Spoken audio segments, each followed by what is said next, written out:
Chosen one, a tear in the unseen realm has your name on it tonight, and I need you to hear me carefully. The tear is not about your failure. The tear is about how close you are. You are reading the last several months of your life wrong. The silence you felt was not abandonment.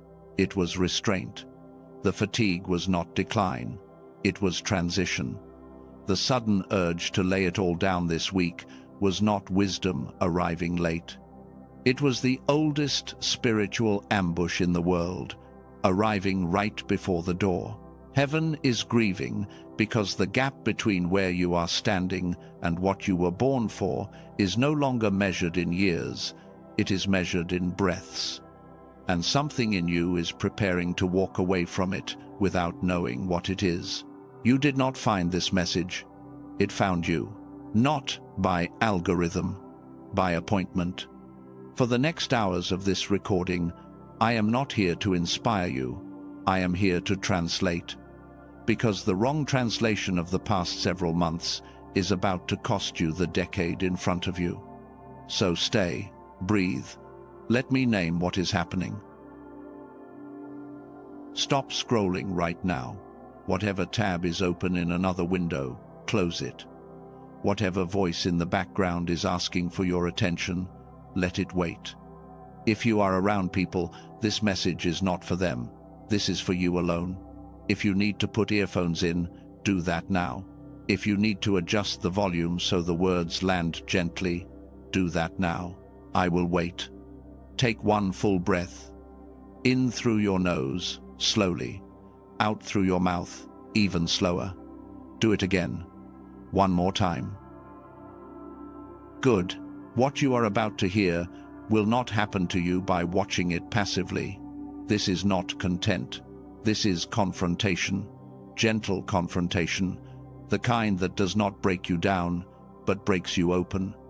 And I promise you this. If you stay with me until the final blessing at the end, you will leave this recording with something you have been asking God for since you were very young. Not because I am special, not because this message is magic, but because the timing of this moment in your life and the timing of this message landing in your hands is not random. It is kairos. And I will explain what that word means before we are finished here tonight. I want to tell you exactly what will happen before we are done. Not to manage your expectations, to honor your time. Because you have already given too many hours of your life to messages that promised everything and delivered nothing. This will not be one of those. Here is what I will give you tonight. First, by the end of this recording, you will understand exactly why the last several months of your life have felt the way they have. The exhaustion that made no sense. The doubt that arrived without warning. The sudden questioning of things you believed with certainty a year ago. You will know why those things came. You will know what they actually mean. And you will know, with the kind of settled clarity that stays with you, that none of it was a sign you failed. Second, I will give you a specific practice, not a generic affirmation, not just breathe and trust. A real named tool with 4 clear steps you can use within 60 seconds of feeling the urge to lay everything down. It has a name. I will not tell you the name yet. I will not tell you the steps yet. But before this recording ends, you will have it in your hands and in your body, and you will know exactly when to use it and when not to use it. Third, I will speak something over you. At the end, in the final minutes of this message, there is a declaration that will be spoken, not by me alone, but by something older than me, through these words. If you stay until then, that declaration will mark your spirit, not in a dramatic way, in the quiet way that the most important things get marked. 3 gifts, understanding, a tool, a ceiling. That is what I am promising, and I am asking you, in return, for one thing, your attention, not your agreement, not your belief, just your attention. The rest will take care of itself. Now breathe with me one more time, in and out. Wherever you are right now, look around you for a moment. Not with your body, with your awareness. Maybe you are on a couch in a living room with a soft lamp on, the sound of traffic or wind or silence outside the window. Maybe you are in bed, the light of this screen, the only light in the room, the people in your house asleep somewhere down the hall. Maybe you are in a car, pulled over in a parking lot you did not mean to stop at, the engine off, the phone warm in your hand. Maybe you are at a kitchen table, a cup of something cooling beside you, the house quiet, in a way that feels louder than noise. Maybe you are walking, earphones in, the world around you moving, but your inner world standing completely still. Wherever you are, notice. Your body is here, your breath is here, your hands, wherever they are here. Feel the surface under you, feel the weight of your own weight, and now, notice what is inside. There is a heaviness in your chest that has been there longer than you can remember. Not dramatic, not crushing, just there. Like something has been resting on your ribs for months, and you have forgotten what it feels like to breathe without it. Your shoulders, if you let yourself feel them, are holding something. You have been carrying something. You do not even remember when you picked it up. Your hands are quiet right now, but they have been tired, not from work, from holding on, from gripping something that has started to feel too heavy to keep gripping, but too important to let fall. And there has been a thought. A thought that has been visiting you at 4 a.m, or right before you fall asleep, or at a stoplight on your way home from somewhere you did not really want to go. The thought says something like this: maybe I was never meant for what I thought I was meant for. Maybe I should just stop. Maybe normal is enough. Maybe I am tired because I have been carrying something that was never mine. If you know that thought, I want you to know something right now. That thought is not yours. I am going to say it again because you need to hear it twice. That thought is not yours. It does not originate in your mind. It does not come from your deepest wisdom. It does not come from the voice of God correcting a misguided dream. That thought arrives at a very specific moment in the life of every chosen one. And that moment is not the moment of failure. That moment is the moment of closeness. And tonight, I am going to tell you why. Let me name the first layer of why heaven is grieving tonight. On the surface, the answer is this: you are about to walk away from something you have already almost reached. Not something in the future, not some distant promise 10 years out. Something that is 3 feet from where you are currently standing. The word almost is what heaven is crying over tonight, because almost, for a chosen one, is not a comfort. Almost is a tragedy waiting to happen. Most people in the world live and die without getting almost anywhere on purpose. They drift, they react, they survive. And when their end comes, there is peace, but there is also a quiet, something that cannot be named, a sense that the life they were given was not fully lived. That is common. That is not what heaven grieves over. Heaven grieves over the ones who did everything, who walked the path, who paid the price, who carried the weight across years nobody saw, who got within 3 inches of the thing they were made for. And then, at the final stretch, laid it down. That is the tragedy of the almost. And you, chosen one, are in the almost. This is the surface answer. This is the first layer. And if I stopped here, you would already have enough to carry with you for a year. But I am not stopping here. Because there are deeper reasons beneath this one. And before we get to them, I need you to first recognize yourself in the pattern of where you actually are right now. Let me show you the signs. There are several, across 3 different categories, and I will only cover the first category tonight in this segment. The next segment will have 2 more. But let us begin with the ones your body is already whispering to you. The first sign is the fatigue that makes no sense. You go to sleep at a reasonable hour. You do not have a physical job that demands everything of your body. You are not sick. You have done all the things the internet told you would give you energy. Cold water in the morning, sunlight in your eyes, cutting out the thing they said to cut out. And still, by 10 in the morning, you feel like you have been awake for days. By the afternoon, the thought of anything meaningful feels like climbing a mountain. This is not normal tiredness. This is the fatigue of a body that has been running a marathon for years without being told that it was a marathon.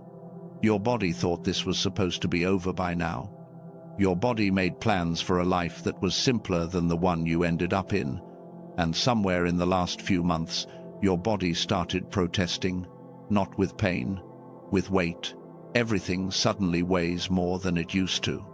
Picture a runner near the end of a long race, not the beginning, when the legs are fresh and the crowd is loud, not the middle, when the body finds its rhythm, the end. The last 1,000 yards, when the runner has nothing left and the body is not performing anymore, it is just surviving.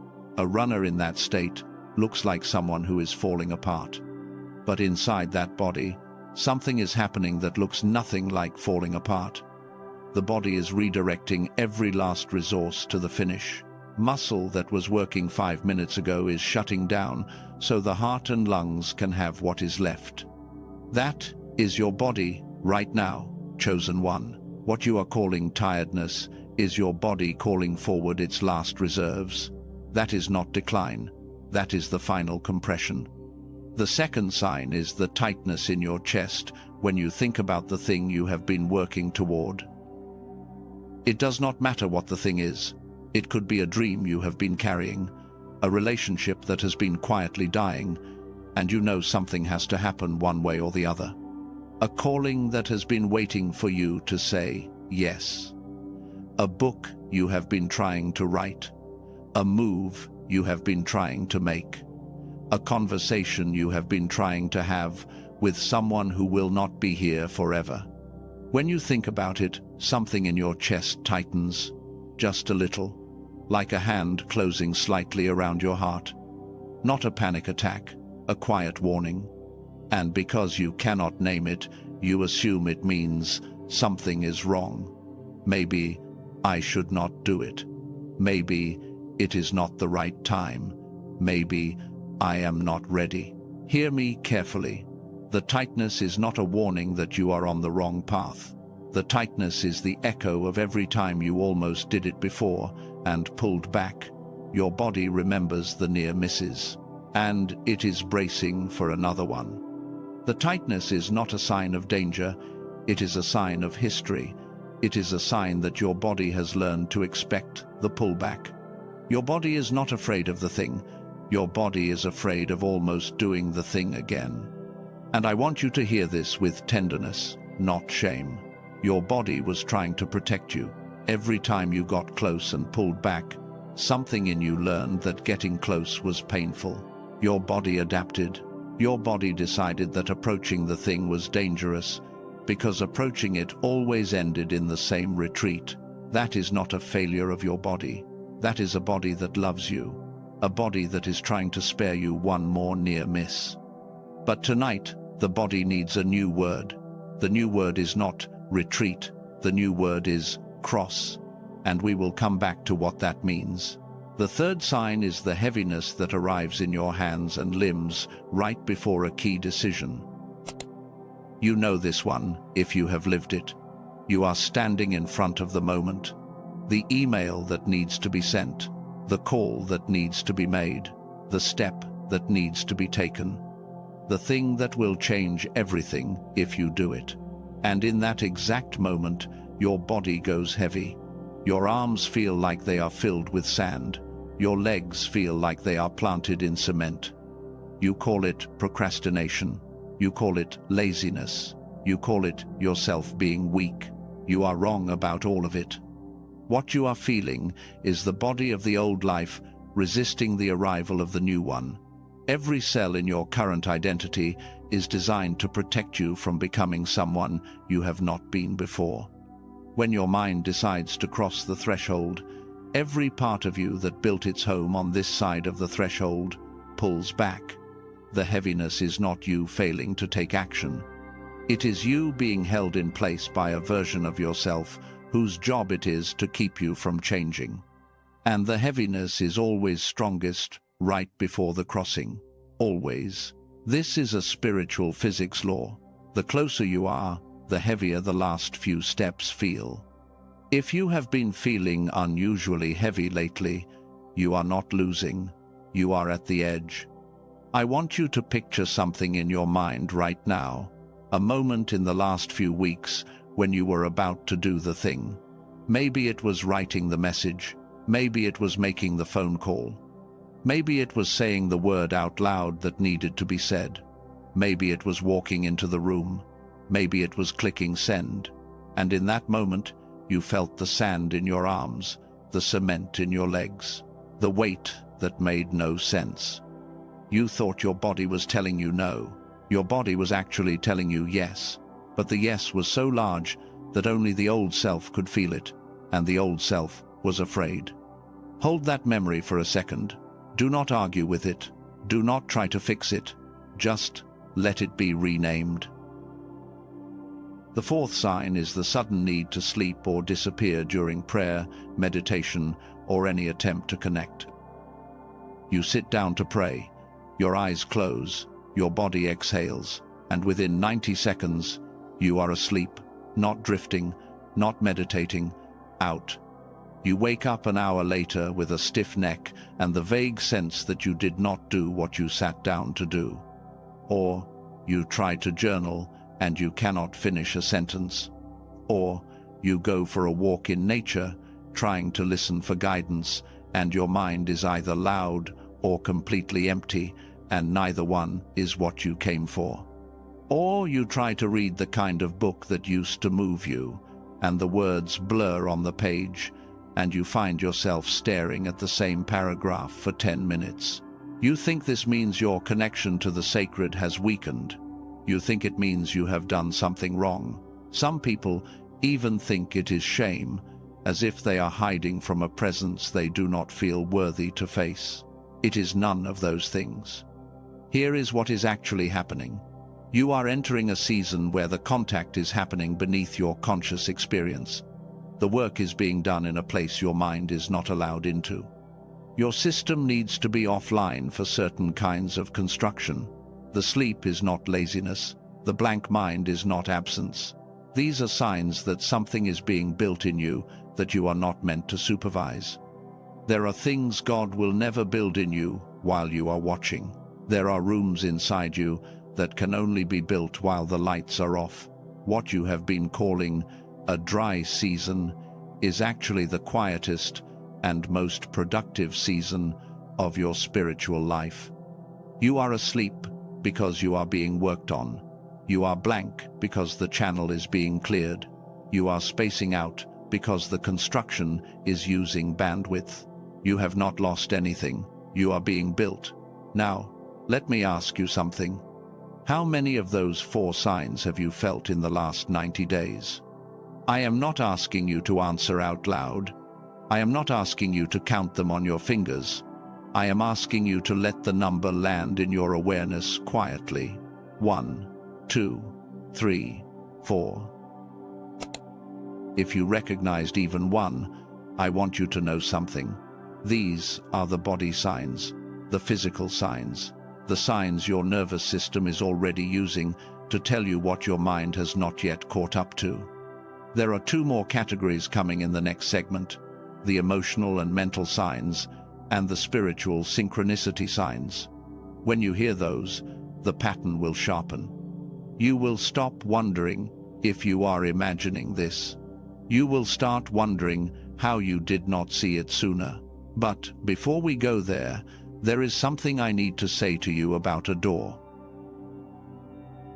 I want you to imagine something with me. Imagine you have been walking a long hallway, not a hallway made of anything physical, a hallway your spirit has been walking since you were very young. The hallway is long. It has been longer than you expected. There have been turns you did not see coming.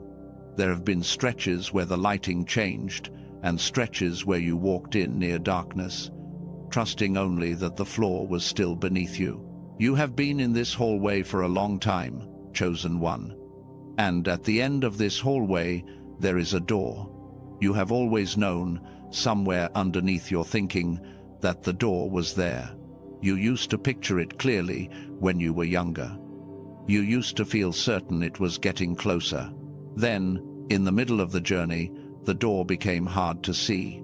You walked through seasons where you wondered if there was a door at all. You wondered if the hallway was the whole point, if the walking was the purpose, if the waiting was the meaning. Here is what I need to tell you about that door. The door is real. It has always been real. And right now, tonight, you are closer to it than you have ever been in your entire life. You do not know this because the door looks different up close than it looked from a distance. From far away, you pictured it glowing. From far away, you pictured it with your name on it, obvious, impossible to miss, the kind of door that announces itself when you arrive. Up close, the door is simpler than that. Up close, the door is 3 feet in front of you, and it looks like an ordinary moment. It looks like a decision you could make today. It looks like a conversation you could have this week. It looks like a word you could say out loud that you have been swallowing for years. The door is not dramatic, chosen one. That is why you might miss it. When people picture arriving at their destiny, they picture fireworks, they picture a crowd, they picture the music swelling. But the actual door is almost always quiet. The actual door is a Tuesday afternoon, a short breath, a small yes, a small no, an unremarkable sentence spoken in a room with no witnesses except your own soul. The enemy of the chosen one is not drama. The enemy of the chosen one is underestimation. You will walk right past the door if you are waiting for a sign that says, "This is the door." Heaven is crying because you have walked this hallway for so long, and you are now so close, and the door is now so quiet, that the only thing that could take it from you is the sudden, strange urge to stop walking, right here, right at the threshold. I will come back to this door later in our time together. I am not going to exhaust this image by over-explaining it right now, but keep the hallway, keep the door. We will return to it at the moment it needs to be returned to. There is something else I want to put in your awareness before we move further, and I will only say it once tonight. Somewhere in the research that informs everything I am about to share with you, there is a body of work a man named Dr. Robert Lake has been doing for over 3 decades. In his earlier years, before the work I will talk about much later in this message, he was studying what he first called the youthful brain phenomenon. It was a smaller piece of a much larger puzzle. I mention it only because a few of you, later in your journey, will come across that phrase, and I want you to recognize it when you do. That is all I will say about it tonight. We will return to the main work. Before I go any further, let me speak to the part of you that is already thinking about pausing this and coming back later. I know that part of you. It is the same part that has caused you to start things you never finished. So I want to tell you plainly what you will lose if you leave this recording before it is done, and what you will gain if you stay. If you stay until the end, you will receive the full translation of the last several months of your life. You will receive a specific practice with a name and 4 clear steps, one you can begin using within the next 24 hours. You will hear a story about a prophet named Elijah that will reframe exhaustion for you for the rest of your life. You will hear an ancient word that changes how time itself has been working against you without your knowing. You will receive a guided mental experience that will allow your spirit to walk through the door we just described, even if your body never moves from where it is sitting right now. And you will receive a final blessing, a sealed declaration that will remain with you long after this is over. If you leave early, you will get the first piece, the surface layer, which is enough to help, but not enough to hold. I am not saying this to pressure you. I am saying it because I respect your time and I want you to know what this is worth. Stay. Finish what you started by opening this. It is worth the hours. And now we arrive at a moment where I have to tell you something that might feel like a betrayal. Everything I have said to you so far is true. The signs are real. The hallway is real. The door is real. The closeness is real. If you stopped listening right now, went to bed tonight, and lived tomorrow with just what I have already said, your life would be better than it was before you pressed play. But there is something underneath what I have said. There is a second layer that I almost did not record. A deeper reason heaven is grieving tonight. A reason that will explain not just why the last few months have been hard, but why your entire pattern of almost reaching things and then pulling back has run through your life since you were very young. A reason that, once it lands in you, will change how you read every season of your life in reverse, not just the current one, all of them. The surface answer tells you why you feel tired. The deeper answer tells you why the tiredness was never the real problem. Before we go there, I want you to feel something land in your body. A small thing, not a conclusion, a question. The question is this: what if every time you thought you were being rejected by life, you were actually being repositioned? What if every time a door closed in your face, it was closing because the real door was on the other side of the wall and you were being redirected, not denied? What if the entire pattern you have lived has not been a pattern of failure, but a pattern of preparation you were too close to see? Sit with that question. Do not answer it yet. Just let it travel through you. That second layer is in the next segment, and I need you to stay for it, because without it, the surface understanding will fade in a week. With it, the understanding becomes permanent. Take a breath. Drink water if you need to. Do not leave. We are going deeper. Chosen one, if you are still with me, breathe. You made it through the surface. Most people will not. Most people will take the first layer, feel a little better, and close the tab. You did not, which tells me something about you that I want you to know before we go deeper. You are hungry for the full answer, not the comforting answer, the true one. That hunger is itself a sign. Keep it in mind. We will come back to it. I told you at the end of the last segment that there is a second layer beneath what I have already said. Before we enter that layer, there are more signs I need to walk you through. The body signs were only the first pool. There is a second pool. These signs live in the mind and in the emotions. They are quieter than the body signs, but they are sharper. They cut deeper when you recognize them. This is not the end. This is the transition. This is the last 1,000 yards. Let me name them for you. The first of the emotional mind signs is the sudden questioning of everything you thought you believed. You wake up one morning and the faith that held you together for a decade feels distant. The values that guided every big decision of your life suddenly feel like suggestions, not foundations. The opinions you would have defended with certainty a year ago feel unstable. You find yourself thinking, what if I have been wrong about everything? What if the whole framework I built my life on is just a story I told myself? This terrifies you. You think it is a crisis of faith. You think you are losing God. You think you are becoming someone you will not recognize in 10 years. I need you to hear me on this one. This is not the end. This is the transition. This is the last 1,000 yards. That questioning is not the death of your beliefs. It is the molting of your beliefs. A chosen one outgrows their first framework at a specific point in the journey. Not because the framework was wrong, but because you have grown beyond what it could hold. The shell that protected the seed must crack when the tree is ready to rise. You are not losing your faith. You are losing the container of your faith that cannot come with you into the next season. The questioning is holy. The questioning is pregnant.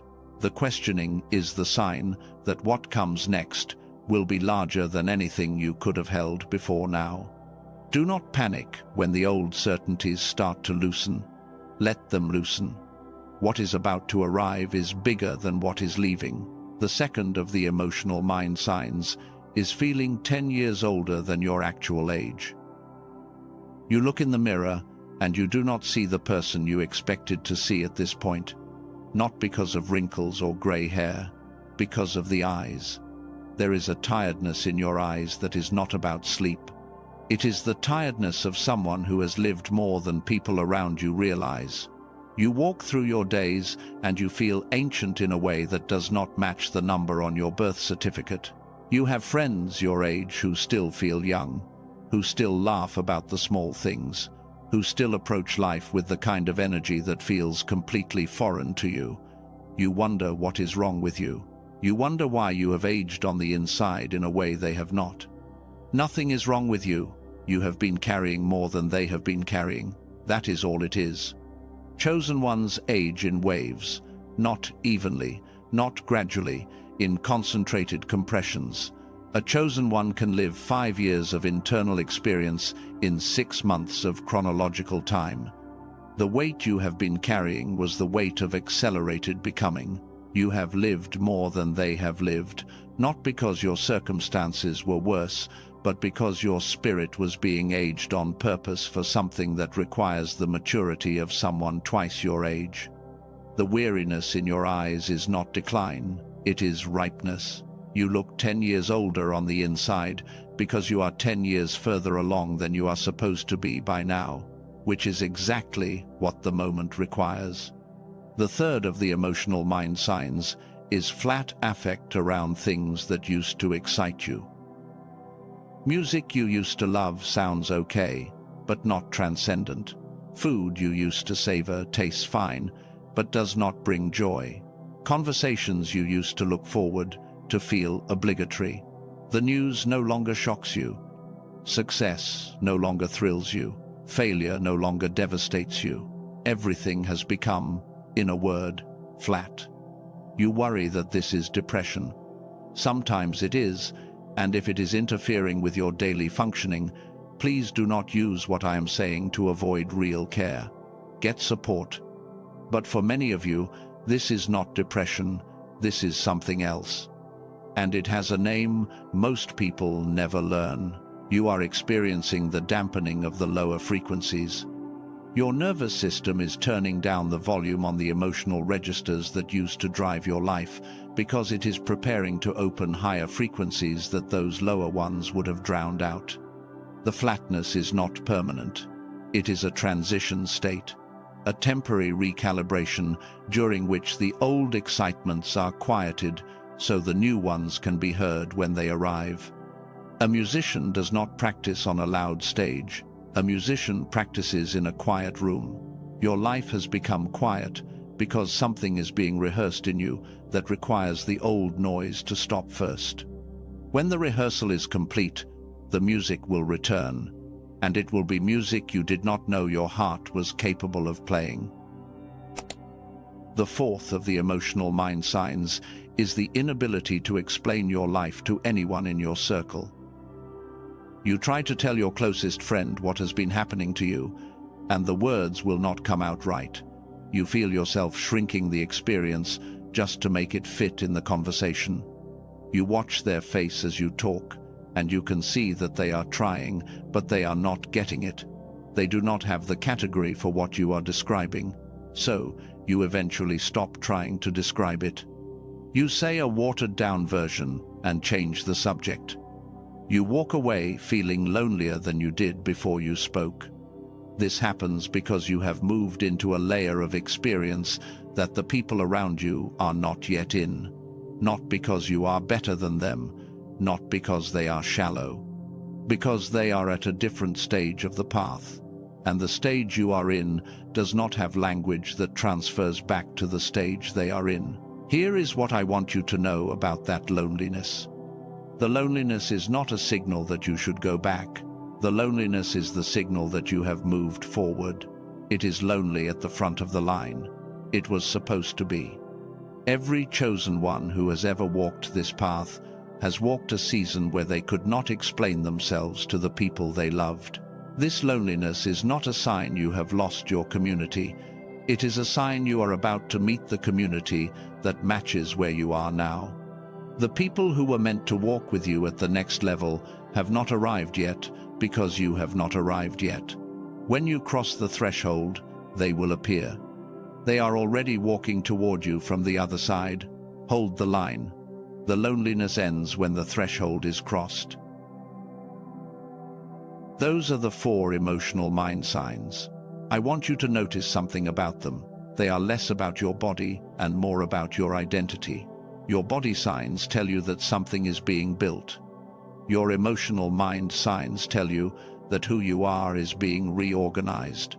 Before we move to the 3rd pool, which is the deepest of the 3, I want to tell you a story.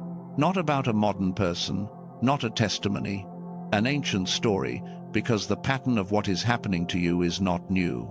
It is the oldest pattern in the record of the chosen.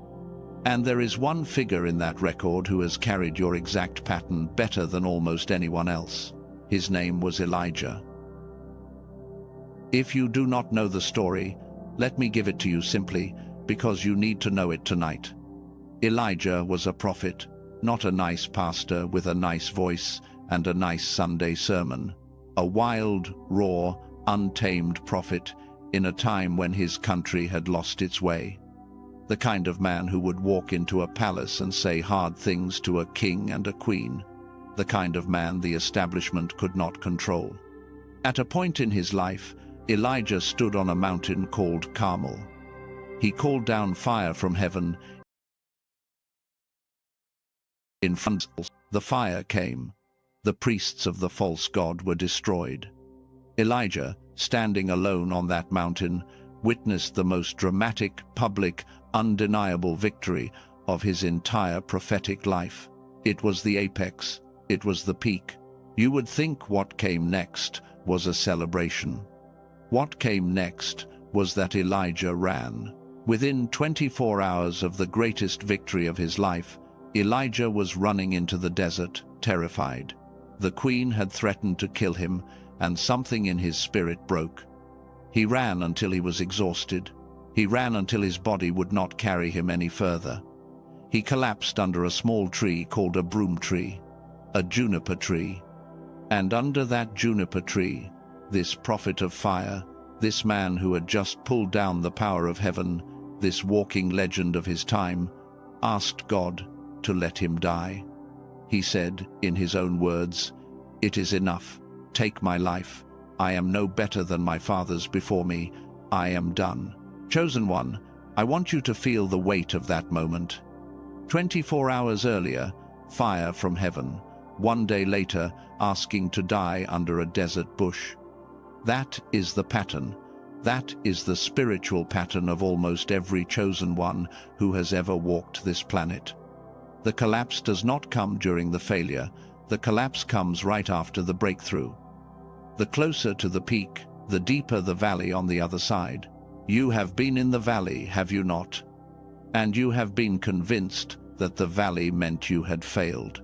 That the valley meant the peak was not real. That the exhaustion you were feeling after your big season was a sign that you had built on sand. Here is what happened next in Elijah's story, and this is the part nobody teaches you. An angel came to him under that juniper tree. The angel did not preach to him. The angel did not rebuke him. The angel did not tell him to get up and act stronger. The angel did not remind him of his calling or shame him for asking to die. The angel touched him and said, "Arise and eat." And when Elijah looked, there was bread that had been baked on hot stones and water. Elijah ate and drank and laid down again. And the angel came a second time, touched him again, said, "Arise and eat, because the journey is too great for thee." And he ate and drank, and with the strength of that food he walked for 40 days and 40 nights until he reached the mountain of God. I want you to hear what happened there, because it is going to change how you read your own life. God did not correct Elijah. God did not tell him he was wrong to feel what he was feeling. God did not question his calling or his faithfulness. God sent an angel to feed him twice and let him sleep, and acknowledged that the journey was greater than what Elijah had been given to carry it with. God knew. God knew that the collapse was not failure.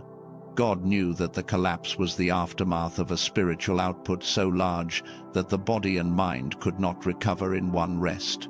God knew that Elijah needed to be fed, not taught, rested, not rebuked, restored, not interrogated. The exhaustion was not the problem. The exhaustion was the evidence.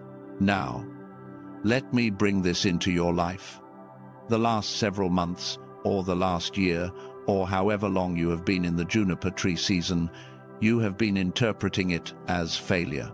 You have been asking yourself, what is wrong with you? Why can you not get back up? Why does everything feel harder than it should be? Why has the fire left? The fire has not left, chosen one. The fire came. You stood on a Mount Carmel moment, somewhere, sometime. In the last season of your life, you called something down. You broke through something, you witnessed something, you produced something, you gave something, and then you ran into the desert, and you have been lying under the juniper tree ever since. And heaven, which sees this pattern every time one of its own walks through it, has not been judging you. Heaven has been feeding you, twice. Heaven has been holding back everything that would demand more of you right now, because the journey is greater than what you have been given to carry it with, and you need this rest. The exhaustion is not failure. The exhaustion is evidence that you are Elijah. When Elijah finally got up from that juniper tree, he walked for 40 days, not to prove something, not to catch up on lost time. He walked, in the strength of the food he had received in his weakness, to the mountain where the voice of God was waiting for him. And that voice did not come in a wind. It did not come in an earthquake. It did not come in a fire. It came in a still, small voice, the kind of voice you only hear when you are quiet enough to listen. Your walk from the juniper tree to the mountain is about to begin. It has not started yet. Your angel has only recently finished the second meal. You are almost at the point of standing back up. The next part of the story is the still, small voice, and we are going to talk about that voice later tonight. But for now, just let this land. You are not failing. You are in the bread and water phase. Most people never make it past this phase because they interpret it wrong. They think the juniper tree is the end. It is not. It is the beginning of the longest walk of your life. Take a breath with me. Now, let me give you the third pool of signs, the spiritual synchronicity signs. These are the ones nobody talks about because they sound strange, but if you have been living them, you will recognize them immediately. The first spiritual sign is hearing "give up" thoughts in a voice that does not sound like yours.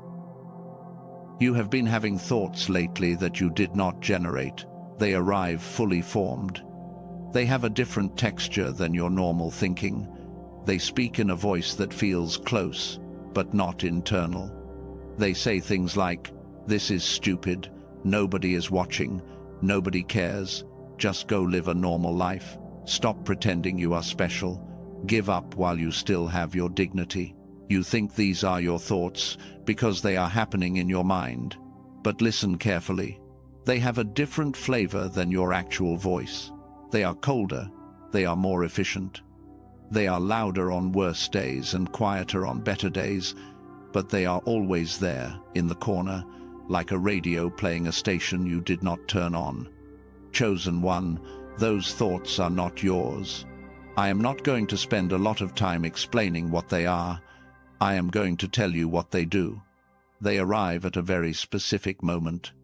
They arrive when you are closest to the door, not when you are farthest, not when you have already failed, when you are 3 inches away, when the threshold is just ahead. That is when those thoughts show up, every single time. If you have been hearing them lately, that is not evidence that you should give up. That is evidence that something is trying to prevent you from crossing. And the only thing in the universe worth preventing from crossing is someone who is close enough to actually do it.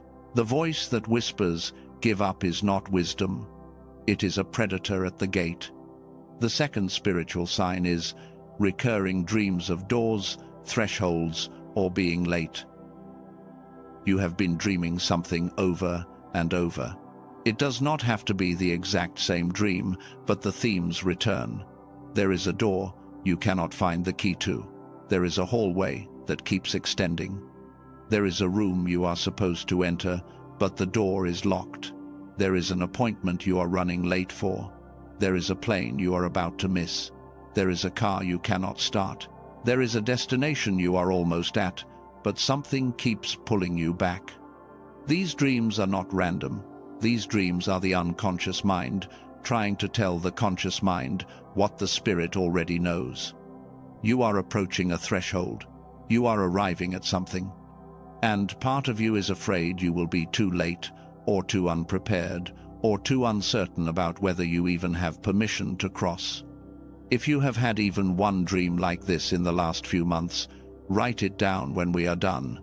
Not to interpret it, to honor it. Your deepest knowing was trying to prepare you for what is in this message. The third spiritual sign is the strange timing of discouragement.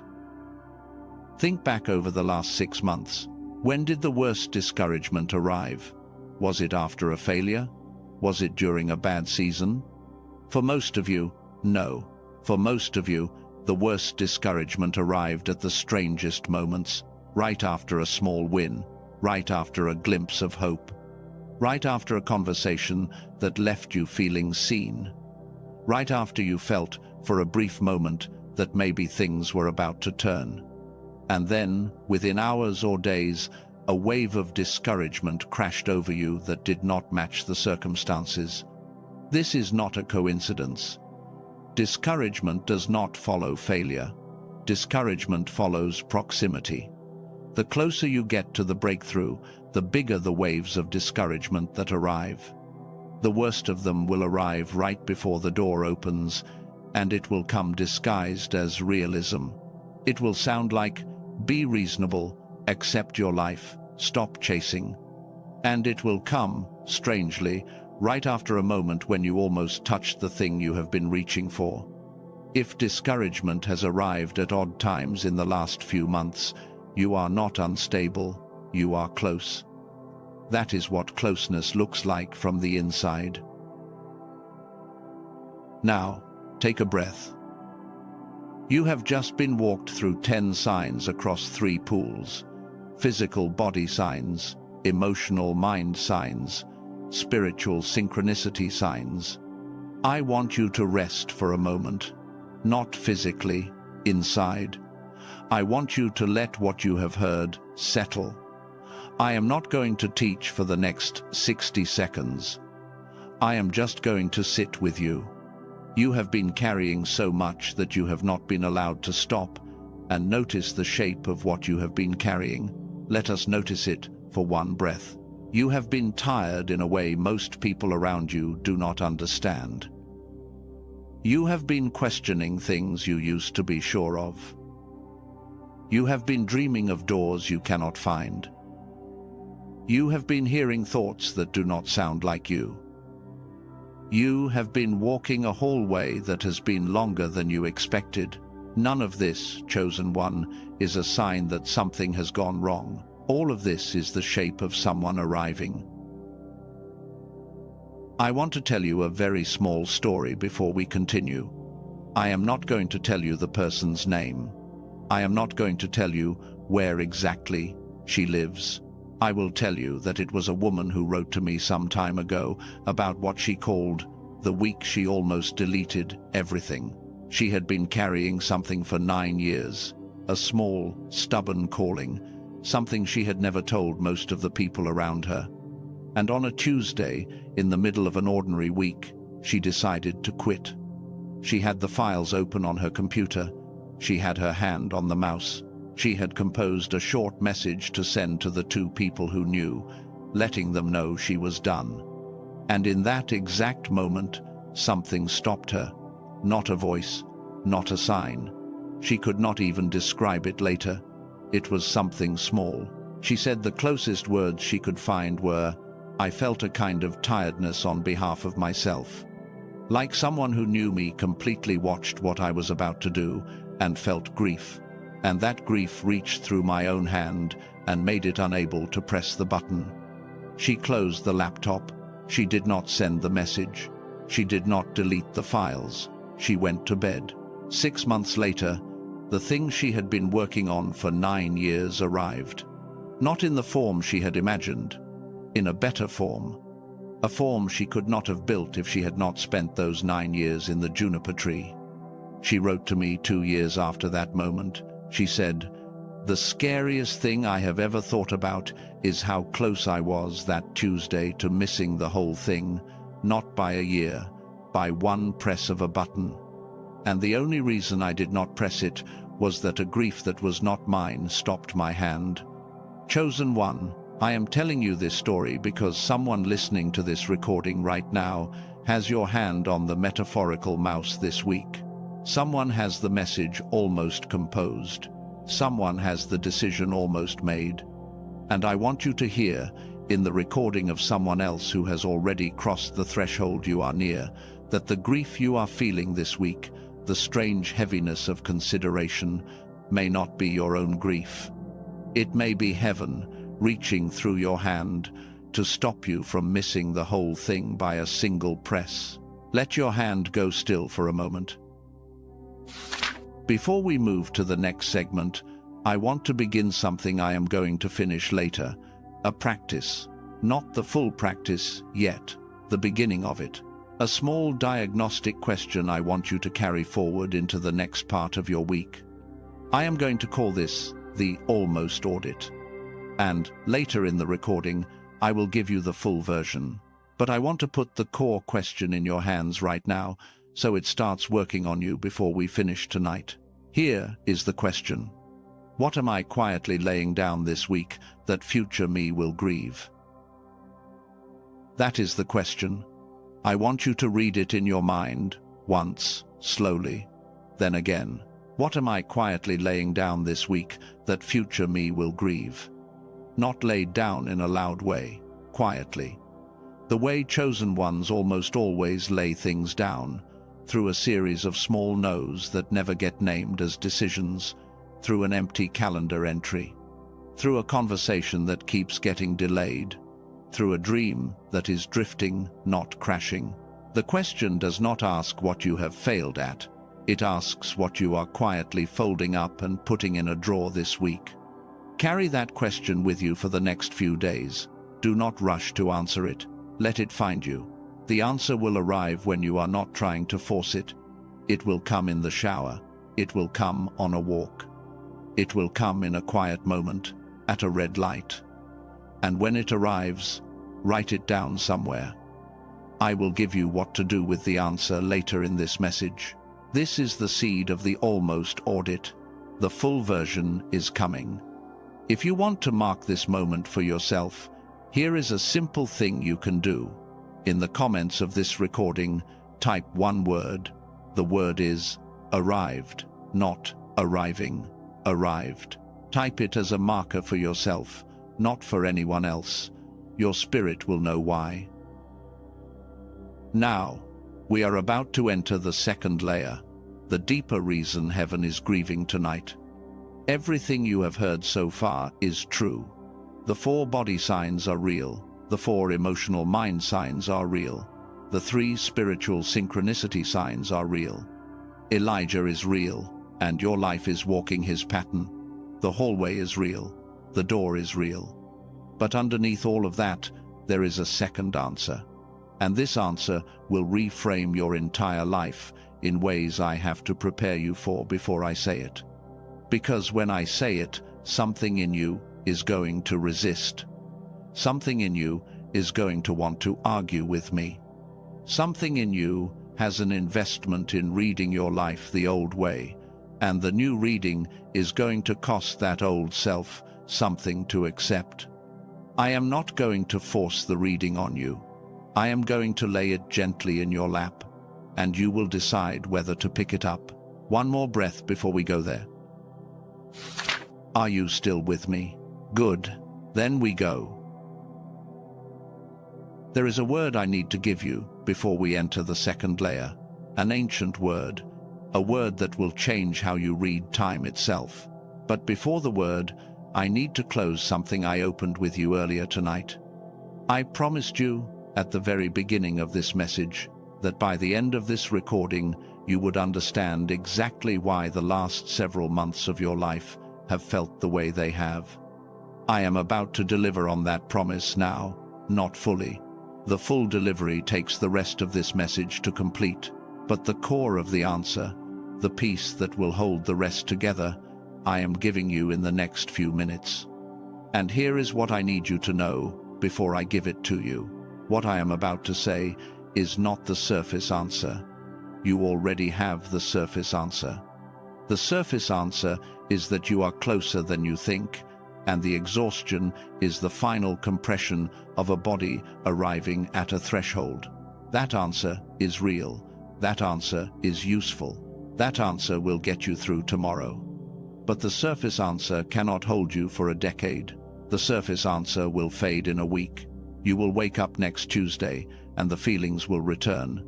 And the surface answer will feel like something you heard in a dream you cannot quite remember. That is why most messages like this one do not change people's lives. They work for a few days. They fade. I am not going to let that happen to you. What I am about to give you now is not a feeling, it is a translation. And a translation, once it lands inside you correctly, cannot be unlearned. So here is the deeper reason heaven is grieving tonight. Heaven is not crying because you might miss the destination. Heaven is crying because you are about to miss the recognition that you have already arrived. I want to say that again, slowly, because the part of you that needs to hear this might have deflected on the first pass. Heaven is not grieving over a future failure.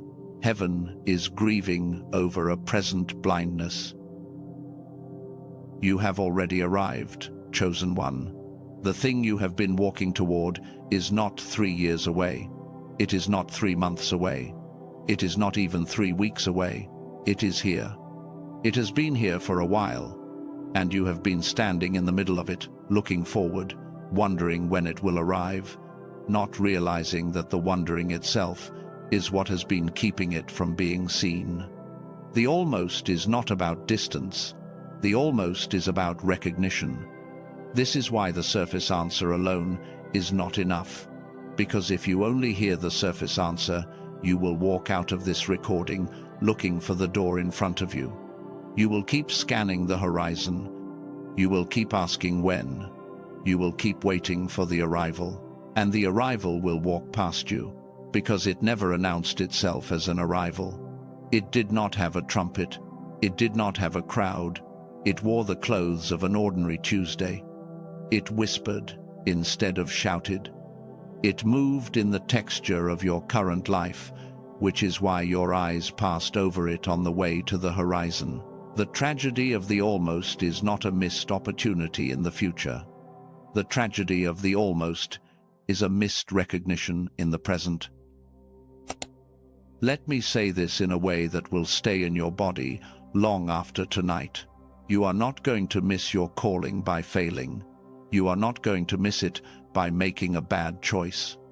You are not going to miss it by being unworthy or unprepared or too tired.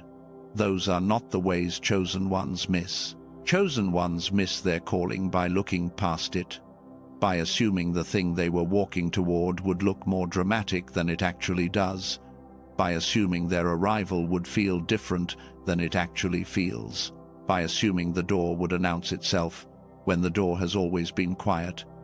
Heaven is crying tonight because somewhere in the next several weeks of your life, there is a Tuesday afternoon that is the moment. A small conversation, a quiet decision, a short message you almost did not send, a step so ordinary that your mind will not flag it as significant. And if you walk through that moment the way you have walked through 1,000 moments just like it before, you will miss the door, not because the door closed, but because your eyes were looking somewhere else. Do you hear what I am saying to you? The door is not the obstacle. You, looking past the door, is the obstacle. I told you earlier that I would give you an ancient word. Let me give it to you now. The word is kairos. It is a Greek word. It is not commonly used in English. And I wish that it were, because the language you speak today has a problem that most people do not realize they have. The language you speak only has one word for time. When you say the word time, you mean the same thing you mean when you say that word in any context. 10 o'clock is time. Wednesday is time. 3 years from now is time. 2,000 years ago is time. All of it is the same word. But ancient Greek and the oldest wisdom traditions that used it had two different words for time. They knew something modern language has forgotten. The first Greek word for time is chronos. This is the word your clock measures. This is the word your calendar counts. Chronos is sequential. It is 1 second after another. It is the kind of time that ticks. Chronos does not care about meaning. Chronos is just duration. It is the scaffolding of your days. The second Greek word for time is kairos. And kairos is something completely different. Kairos is the appointed moment. Kairos is the right time. Kairos is the time that is not measured in seconds, but in readiness. Kairos is not a time you can schedule. Kairos is a time that arrives, regardless of what your calendar says. Kairos is the moment when something is ripe and something must be done, and if it is not done now, the moment passes. In the New Testament, when Jesus began his public ministry, the first words out of his mouth, according to the Gospel of Mark, were about this kind of time. "The time is fulfilled," he said. "The kingdom of God is at hand." The word he used there was kairos, not chronos. He did not mean, "the clock has run out." He meant, "the right moment has arrived." Chosen one, I am giving you this word because your life has been operating on kairos, and you have been reading it as chronos. You have been trying to figure out when things will happen by looking at the calendar. You have been measuring your progress by the number of days that have passed. You have been saying to yourself, "I have been at this for 3 years, or 7 years, or 12 years, as if the duration itself was the measure of your nearness to the thing. Your nearness was never about duration. Your nearness was always about ripeness. And the ripeness, chosen one, is now. That is why you are feeling what you are feeling. Kairos is not a gentle arrival. Kairos creates a pressure in the body. It creates a disturbance in the ordinary. It wakes you up at 4 in the morning with a weight you cannot name. It makes the usual life feel wrong without telling you why. It is the ancient signal of a moment that has become ripe, and the moment is telling you, through every channel it can use, that it is here. You have been reading the pressure as problem. The pressure was the announcement. The pressure was Kairos saying, in the only language Kairos speaks, pay attention now. What you have been waiting for is here. Now I want to tell you why the recognition is harder than the arrival. Because this is the part that confuses almost everyone. You would think that arriving at a thing would be the hard part. You would think that once the thing shows up, it is easy. Of course you would take it. Of course you would walk through the door. Of course you would say yes. Who would not? Let me tell you who would not. Almost everyone. Most people, when their kairos moment arrives, do not recognize it. They look right at it and see something else. They see an annoyance. They see a problem. They see a coincidence. They see a weird day. They see a conversation that did not go where they expected. They see a piece of information they did not ask for. They see a sudden redirection they experience as failure. They see a closed door. They see a person who entered their life who does not fit the plan.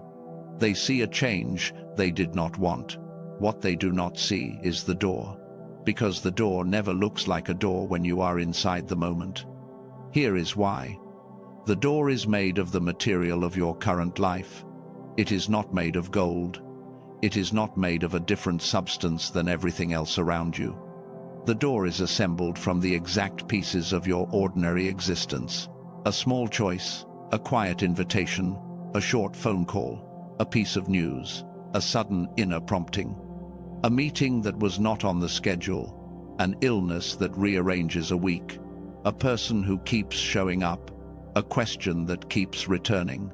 The door hides inside the ordinary, and the only way to recognize it is to be trained to see it. Most people have not been trained to see it. They have been trained to look for something else. They have been trained by movies and by inherited stories to expect the door to announce itself. Lightning, fire, a voice from the clouds, a moment of undeniable clarity. When the door arrives dressed in ordinary clothes, most people miss it. They keep waiting for the dramatic version. And while they wait, the ordinary version walks past them and out the other door. This is why chosen ones lose their kairos. Not because they fail the test, because they do not recognize that the test has already begun. There is an image I want to put in your mind because it will stay with you. A caterpillar, at a certain point in its life, enters a cocoon. Most people know this part. What most people do not know is what happens inside the cocoon. We picture the caterpillar slowly growing wings, slowly becoming a butterfly, step by step. That is not what happens. Inside the cocoon, the caterpillar dissolves. Literally, it liquefies. It becomes, biologically, a kind of soup. The structure of the caterpillar breaks down almost entirely, and from that dissolved material, a completely different creature is assembled.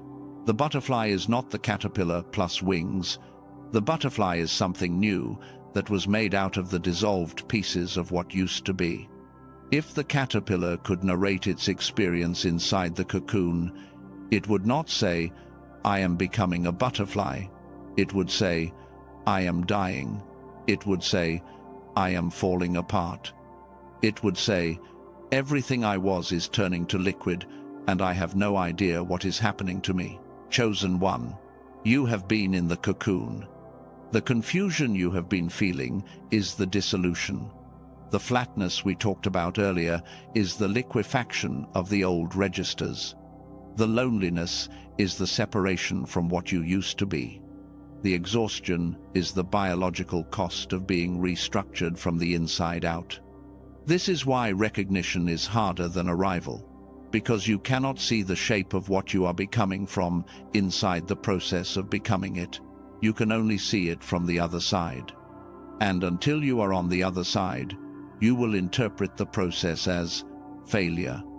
Heaven is grieving tonight because so many chosen ones, inside the soup phase, decide that the soup phase is the end of their story.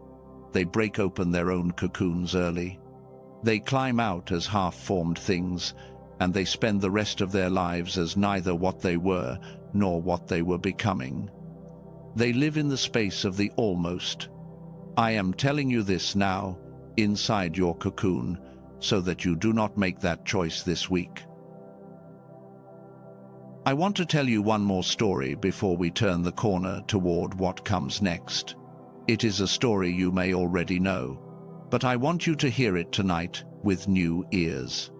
There was a woman named Esther. She was a Jewish girl who, through a series of events she did not plan, ended up as the queen of a powerful empire. She was young. She did not ask for the role. It came to her, and she said yes, and she stepped into a palace. Then a moment came. The people she had come from were about to be destroyed. A decree had been signed. An official plan had been put in motion. And Esther, inside the palace, was the only person in the position to do anything about it. But to do something meant approaching the king without being summoned, which was a capital offense in that kingdom. She could walk into the throne room and be executed on sight. Her older cousin, Mordecai, sent her a message. He said something that has echoed through every chosen one's life for thousands of years. He said, "Maybe you have come to this position for such a time as this." I want you to hear that phrase carefully, for such a time as this. Mordecai was using the language of Kairos. He was telling her, this is not Chronos. This is not about your schedule. This is about a ripe moment that has opened, and you are the one standing in it. Your whole life, up to this point, may have been a preparation for this exact window. What Esther did next is the part I want you to feel. She did not say yes immediately. She did not run into the throne room with courage pouring out of her. She took 3 days to fast and to pray. 3 days to decide. 3 days of fear, because she was human, and what was being asked of her could have killed her. And then she went, quietly, dressed in her royal robes, walking with weak legs and a terrified heart, toward a king who could have killed her with a word. What got her through the doorway was not confidence. She had no confidence. She had almost no sense that she was the right person for the moment. She said, "If I perish, I perish." That is not the language of a confident hero. That is the language of someone who is afraid and who walks forward anyway because she has recognized that this is the moment. Chosen one, hear me carefully. Esther did not walk through the door because she was ready. She walked through the door because she was recognized. Her recognition of the moment was what carried her, not her readiness for it. You have been waiting to feel ready. You have been telling yourself, when I feel ready, I will go. When the fear lifts, I will go. When the doubt quiets, I will go. When the signs become unmistakable, I will go. That is not how chosen ones cross their kairos. Chosen ones cross their kairos with legs that feel weak, with hearts that feel afraid, with minds that still have questions, because they have recognized the moment.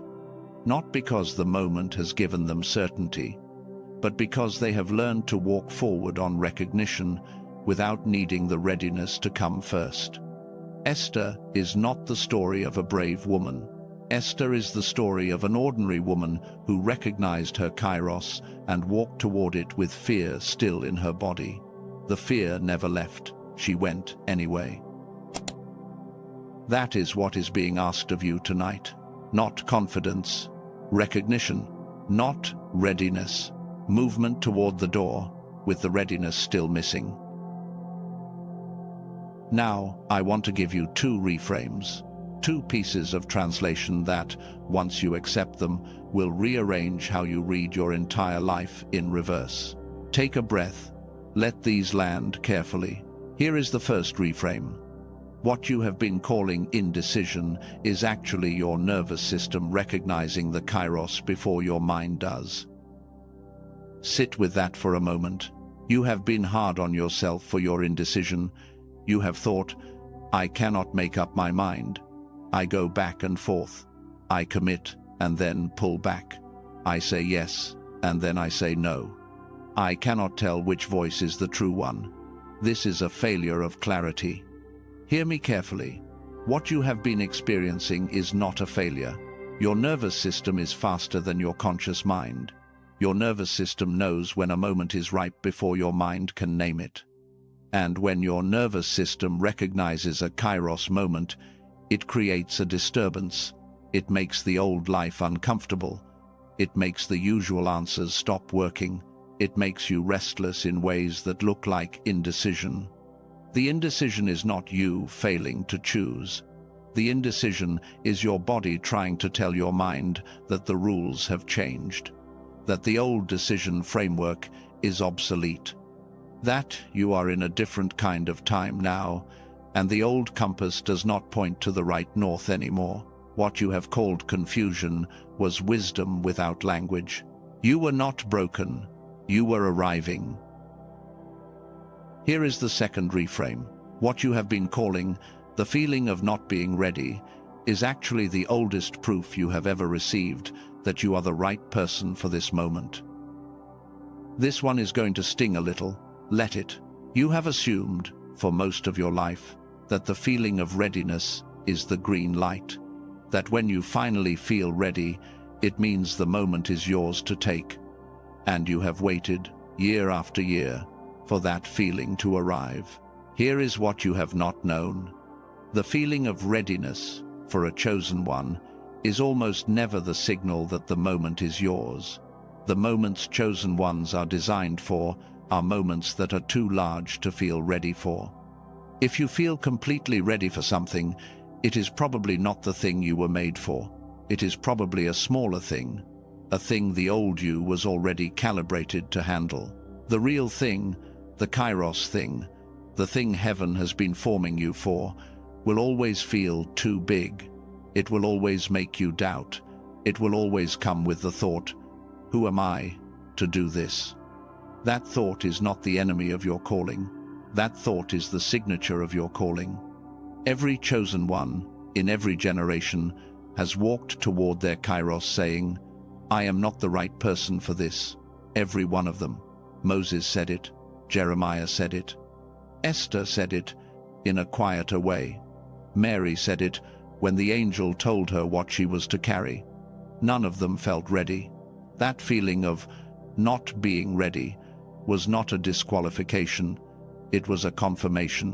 What you have been calling unworthiness was the echo of a moment that was made for you, bigger than you could hold on your own, which is exactly what the moment was supposed to be. You were never supposed to feel ready, chosen one. You were supposed to go anyway. I want you to breathe for a moment. Just breathe. Do not take notes on what I just said. Do not try to memorize it. Let it do its own work, inside you. The translation is happening whether your mind is tracking it or not. The translation does not need your permission, it just needs your attention. Now, here is where it gets harder. Because everything I have told you tonight, including this second layer, including Kairos, including Esther, including the reframe of indecision and readiness, is still not the deepest answer. There is a third layer underneath what I have just said, and this third layer is the one that almost did not make it into this recording, because when I faced it, I was not sure the people who needed to hear it most would be able to hold it. But you have stayed with me this far. You have walked through the surface answer and the deeper answer. You have let the Greek word land. You have let Elijah and Esther stand up inside you. You have sat under the juniper tree, and you have walked toward the throne room with weak legs. You have done the work. So I am going to trust you with the third layer. The third layer is not in the next few sentences. The third layer comes in what is about to unfold in the middle of this recording. But before I take you there, I have to walk you through something you have been avoiding without knowing you were avoiding it. I have to take you into the one thing that still stands between you and the door you have already arrived at. Because you may now understand that you are close. You may now understand that recognition is the real task. You may now understand that you are inside the Kairos, not outside of it. And still, there is something that is going to try to stop you from crossing. Something specific. Something that has a name. Something that every chosen one, right at the moment of their arrival, has to face. It is not what you think it is. It is not laziness. It is not fear in general. It is not the enemy in the abstract. It is something very specific, and it arrives not when you are far from the door, but when you are 3 inches from it. It arrives dressed as wisdom. It arrives dressed as humility. It arrives dressed as realism. And if you do not name it, it will walk you away from your own kairos in a voice that sounds exactly like your own. In the next part of this message, I am going to name it for you. And once it has a name, it loses most of its power. Let me show you what it is. The thing that is going to try to stop you from crossing the door has a name, and it is time to name it. I want you to settle in for this part of the message, because what comes next is going to require honesty with yourself. Not brutal honesty, tender honesty. The kind that names what is happening without shaming you for it. You have been carrying this thing for a long time without knowing it had a name, and tonight I am going to give you the name. The name is finish line fear. It is not laziness. It is not cowardice. It is not a failure of faith. It is a specific, spiritual, biological, relational fear that arrives in chosen ones at one very specific moment. Not at the beginning of the path, not in the middle of the path, at the end of the path, in the last 1,000 yards, 3 inches from the threshold, finish line. Fear is the fear that arrives right before arrival. And I want you to understand this clearly, because you have been blaming yourself for what is actually a universal human pattern. Every person who has ever gotten close to something big has experienced some version of this fear. Athletes experience it before the final lap. Writers experience it before the last chapter. Lovers experience it before the first real commitment. Builders experience it before the final stone. It is not a sign that you are uniquely weak. It is a sign that you are human and you are close. Finish line fear wears 3 different faces, and I want to name each one because 1 or 2 or all 3 of them have been visiting you in the last few months, and you have been treating them as if they were voices of wisdom when they were voices of self-sabotage in disguise. The first face of finish line fear is called growth guilt. Growth guilt is the guilt that arises in you when you start to outgrow the people around you, not in a superior way, just in a developmental way. You have begun to see things they do not see. You have begun to feel things they do not feel. You have begun to need things they cannot give. You have started, quietly, to become unavailable for conversations, situations, and relationships that used to define your life. And instead of feeling free, you feel guilty. You feel guilty for setting a boundary with a family member who has always taken without giving. You feel guilty for not going to the same social gatherings you used to go to. You feel guilty for being quieter than you used to be. You feel guilty for wanting to be alone more than you used to want to be. You feel guilty for having visions for your life that your closest people cannot understand. You feel guilty for not texting back as fast. You feel guilty for outgrowing versions of yourself that other people are still attached to. Chosen one, hear me clearly on this one. Growth guilt is not your conscience. Growth guilt is not God telling you that you are being selfish. Growth guilt is the nervous system of a person who has spent most of their life prioritizing other people's comfort over their own development, and is now terrified to do the opposite. You are allowed to outgrow what formed you. I want to say that again, because it is going to take more than one pass to land. You are allowed to outgrow what formed you. The people who raised you, the friends who knew the earlier versions of you, the community that watched you become who you were a decade ago, they do not own the rest of your becoming. They were assigned to a chapter. They were not assigned to the whole book. If you stay small to keep them comfortable, you are not being loyal to them. You are being cruel to the person heaven has been shaping you into. The guilt you feel when you start to claim your bigger life is not a moral failure. It is a growing pain. It is the pain of a person whose original container is cracking because you have become too large for it. The crack is not a problem. The crack is the exit. Some of the people you love will come with you into the next chapter. Some will not. That is not a reflection of their worth. It is a reflection of the path you are on. Some paths go together for a while and then branch. Honor the season you shared. Let the branching be a holy thing, not a shameful one.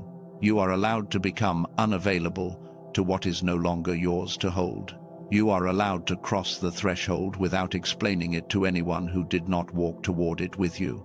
You are allowed to rise without apologizing for the weight you had to drop to do it. Let the permission land. The second face of finish line fear is called success terror. Success terror is the specific, quiet horror that rises in you when you imagine the thing you have been praying for actually arriving. You would think that you would be excited about it. You would think that dreaming about your answered prayer would feel like joy. For most chosen ones, at the threshold, it does not. When you start to seriously imagine the thing arriving, a fear rises up that does not have a name in most people's vocabulary. What if I am seen? What if people look at me? What if I am expected to show up for the thing I asked for? What if I disappoint the people who have been waiting for me to become what I said I would become?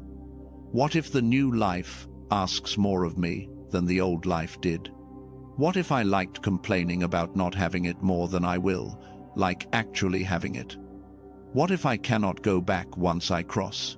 What if the person I have been waiting to become is someone I will not recognize when I meet them? That is success terror. It is the fear not of failing, but of succeeding, not of losing, but of winning.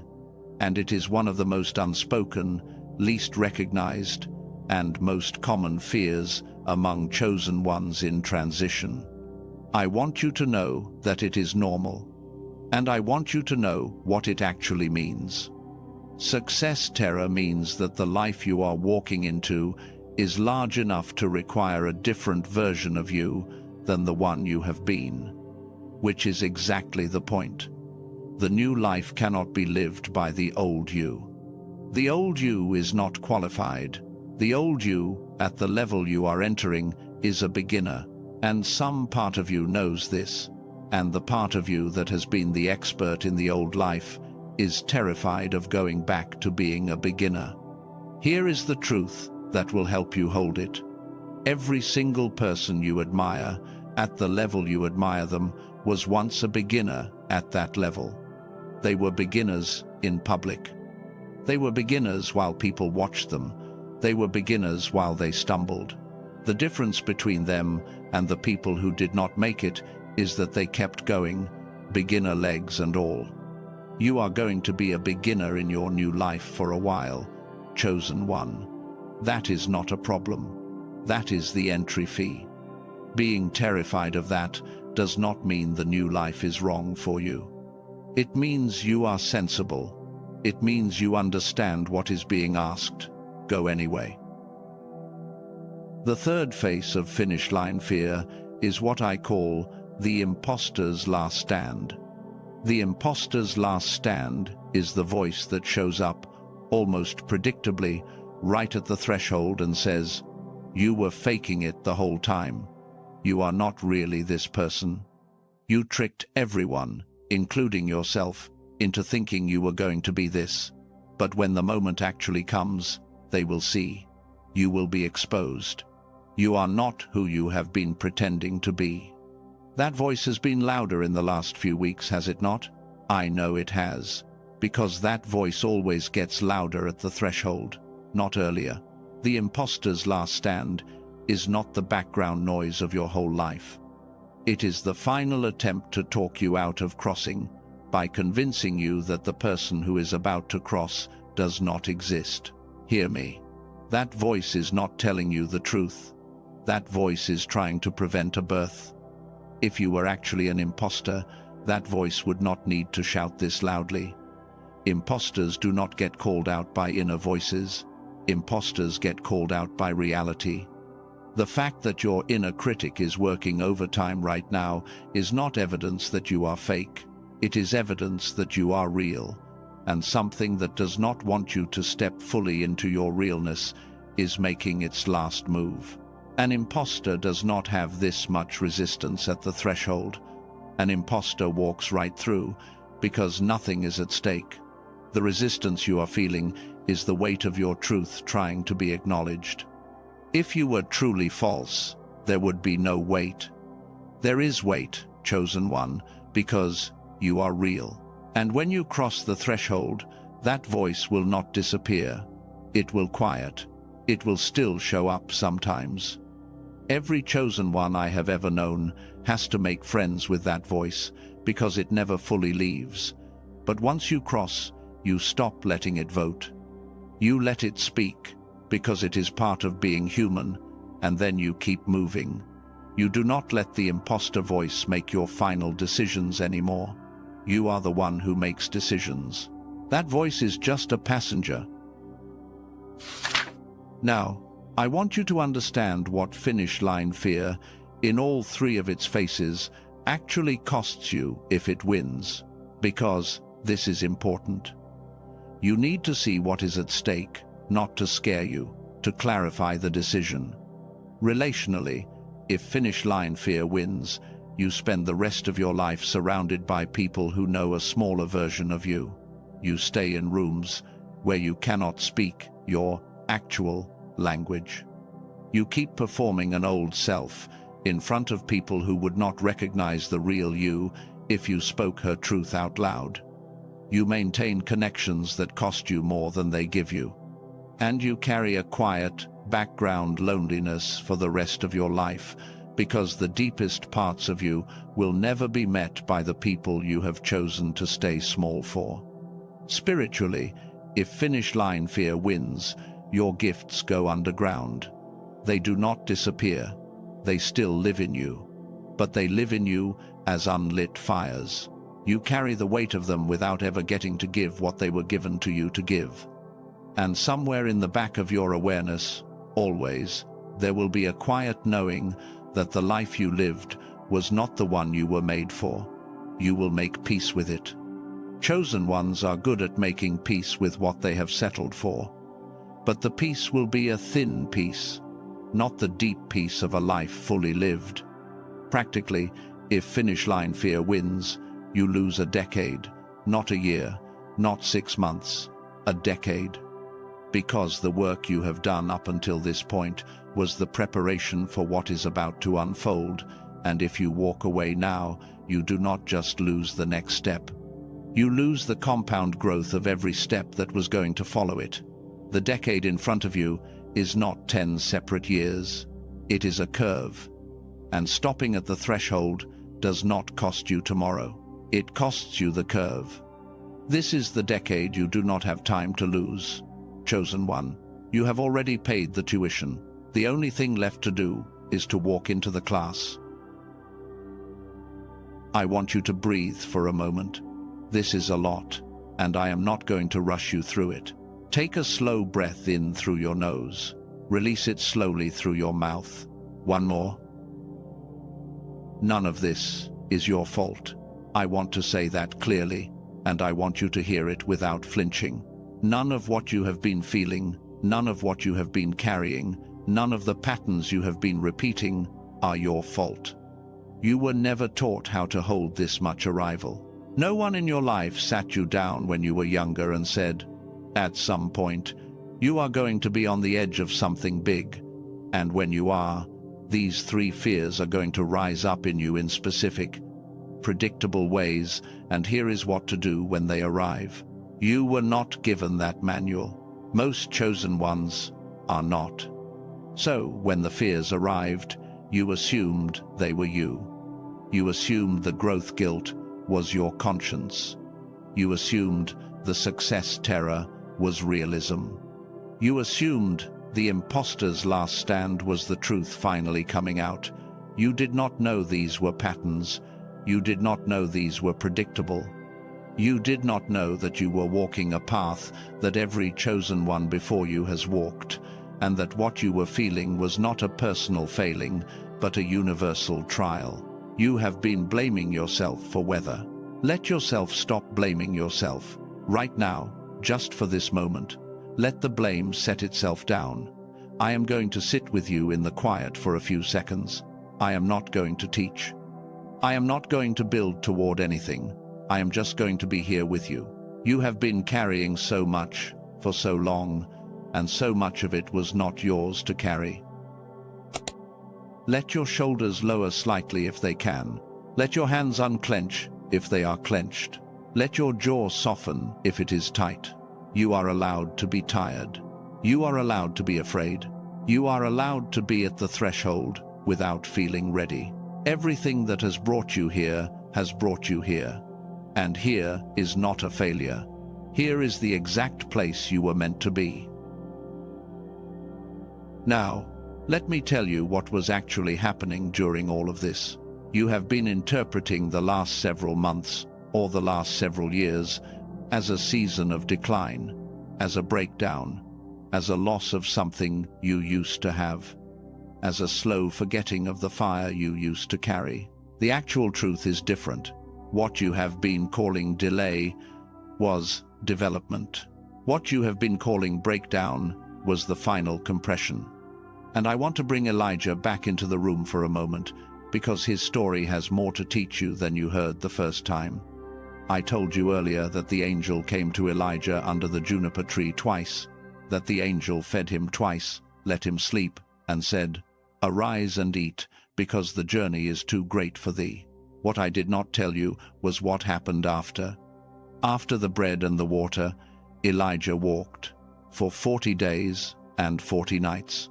Without stopping to rest in the way we normally understand rest, he walked in the strength of that food. And the destination of that walk was not another desert. It was not a random location. The destination was Horeb, the mountain of God, the place where the voice was waiting.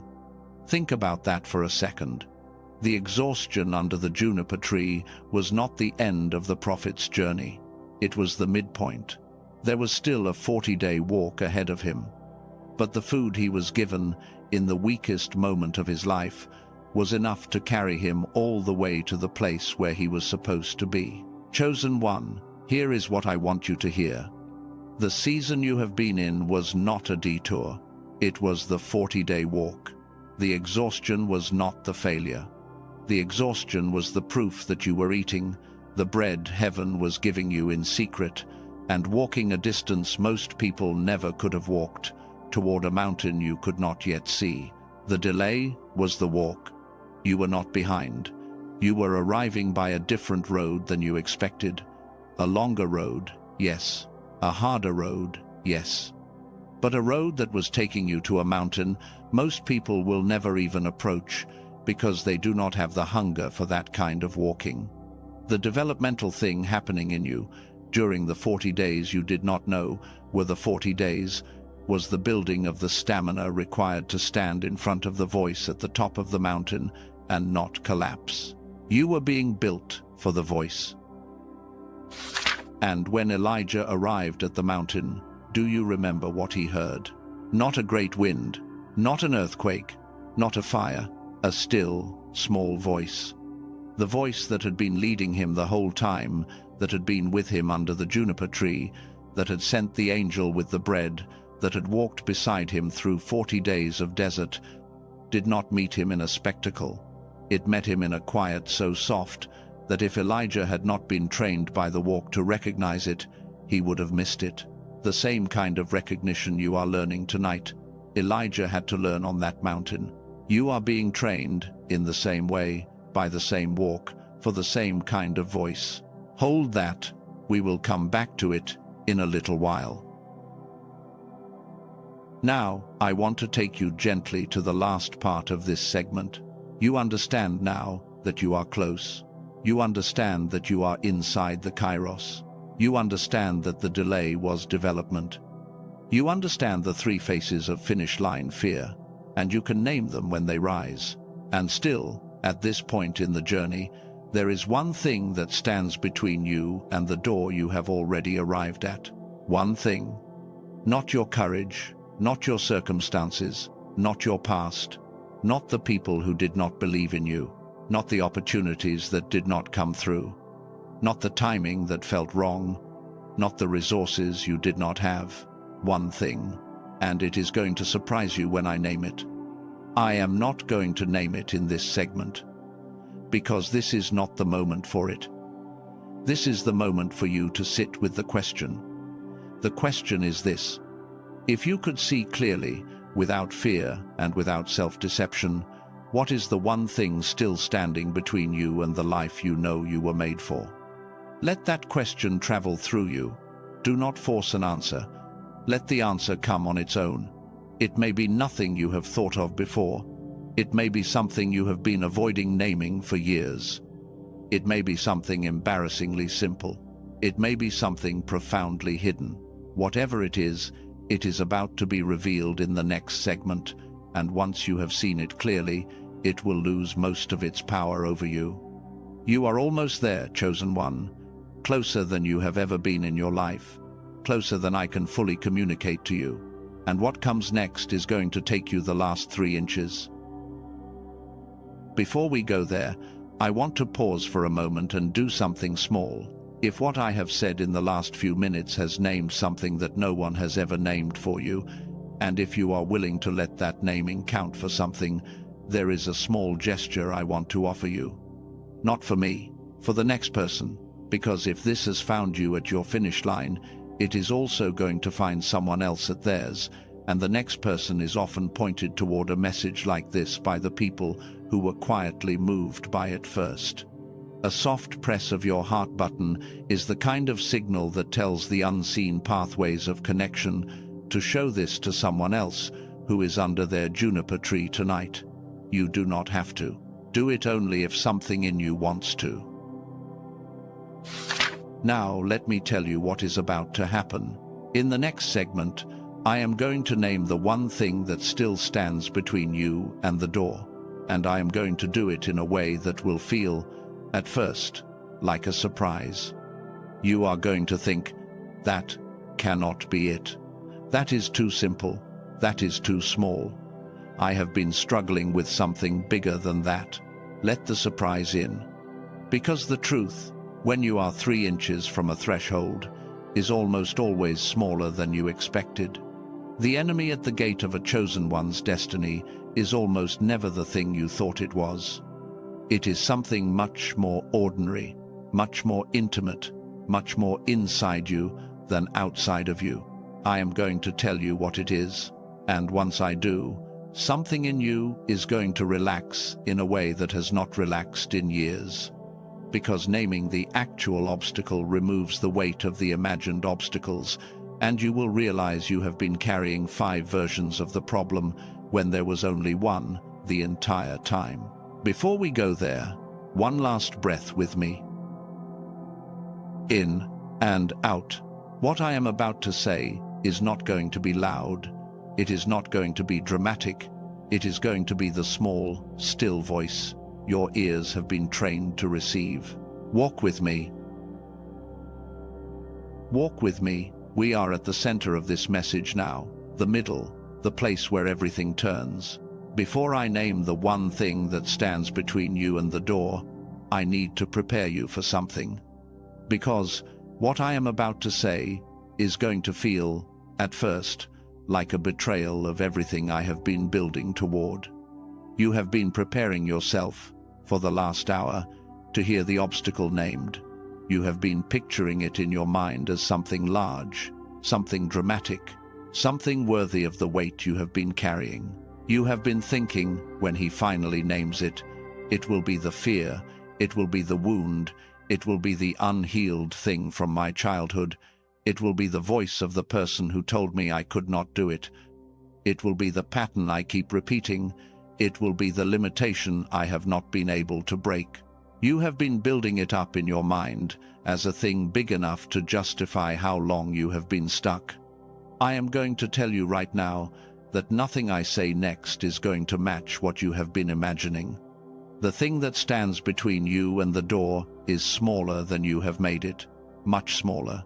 So small that when I say it, a part of you is going to argue with me. A part of you is going to say, "That cannot be it. That is too simple. I have been through too much for the answer to be that small."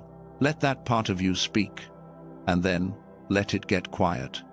Because the truth at the threshold is always small.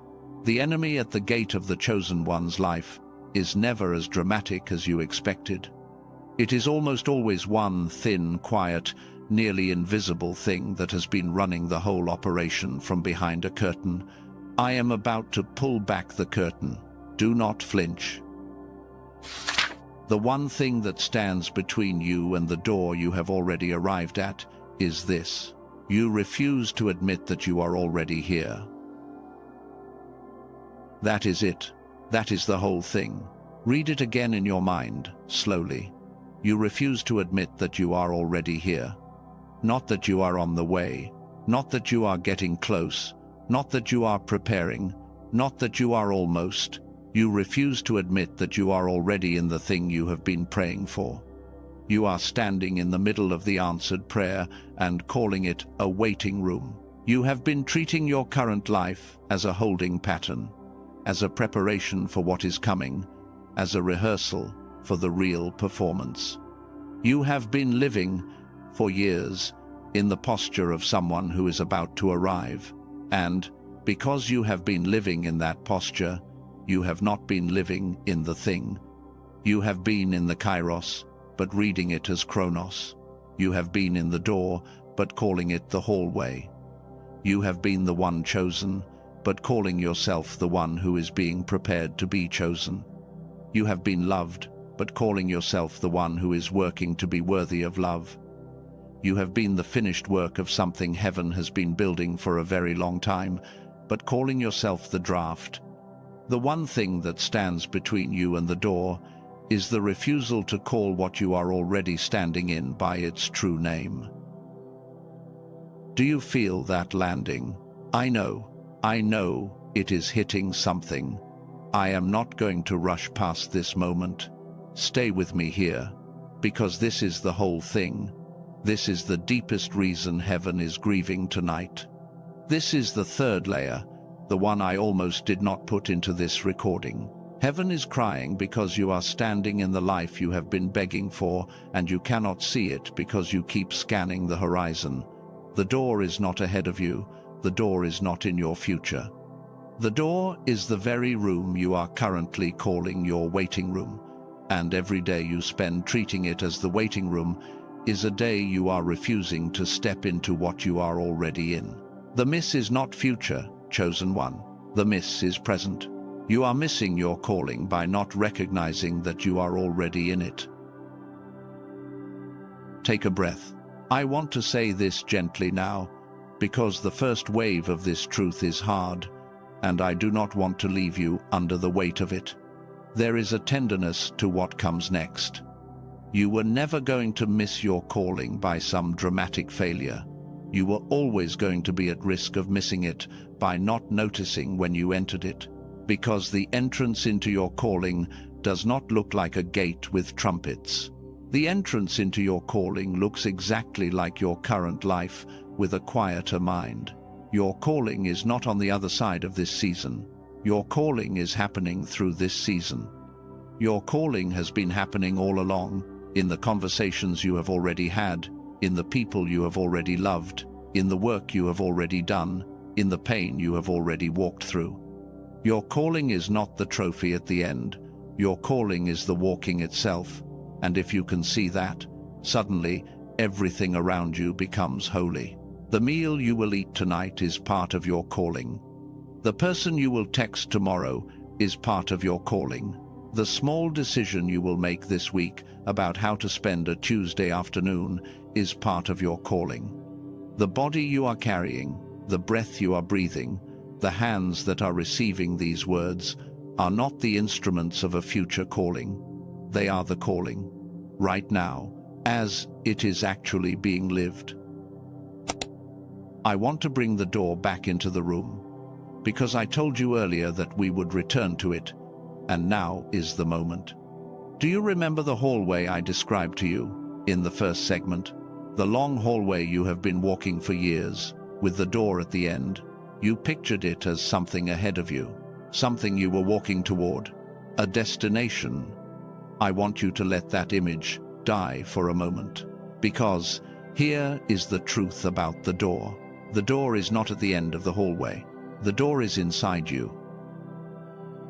The hallway was real. You really walked it. The walking was not wasted. Every mile of it shaped you in ways that were necessary. But the door you were walking toward was never a door in the external world. It was never a door that was going to open outward into a different room. The door was a door into a different awareness. The door is the moment you realize that the life you are in is the life you were made for, and the only thing keeping you from it is the part of you that is still looking forward. The threshold is inside your own recognition, and the crossing is not a physical event, it is an internal one. It happens the moment you stop treating your life as preparation and start treating it as the thing itself. Picture this slowly with me. You are standing in the hallway. You have been walking for a long time. You are tired.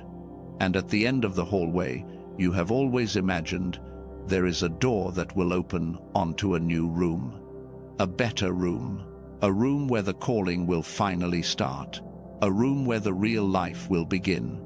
Now, slowly, the hallway itself begins to dim, and a different image appears. You are not walking toward the door. You are the door. The hallway was never leading you anywhere outside of yourself. The hallway was curling back inward, quietly, for years, and at the center of the curl is a room that has been in you the whole time. A room that has been furnished, prepared, lit, waiting. Your calling has been living in that room. Your voice, your gifts, your love, your mission have been living in that room. Not in a future somewhere. In the room that has been inside you the whole time, the door opens inward, chosen one. The door opens into you. Let that land. Let the old picture of a future door start to fade. Let the new picture settle into your body. You are not walking toward anything anymore. You have been walking to arrive at the recognition that you are standing in it.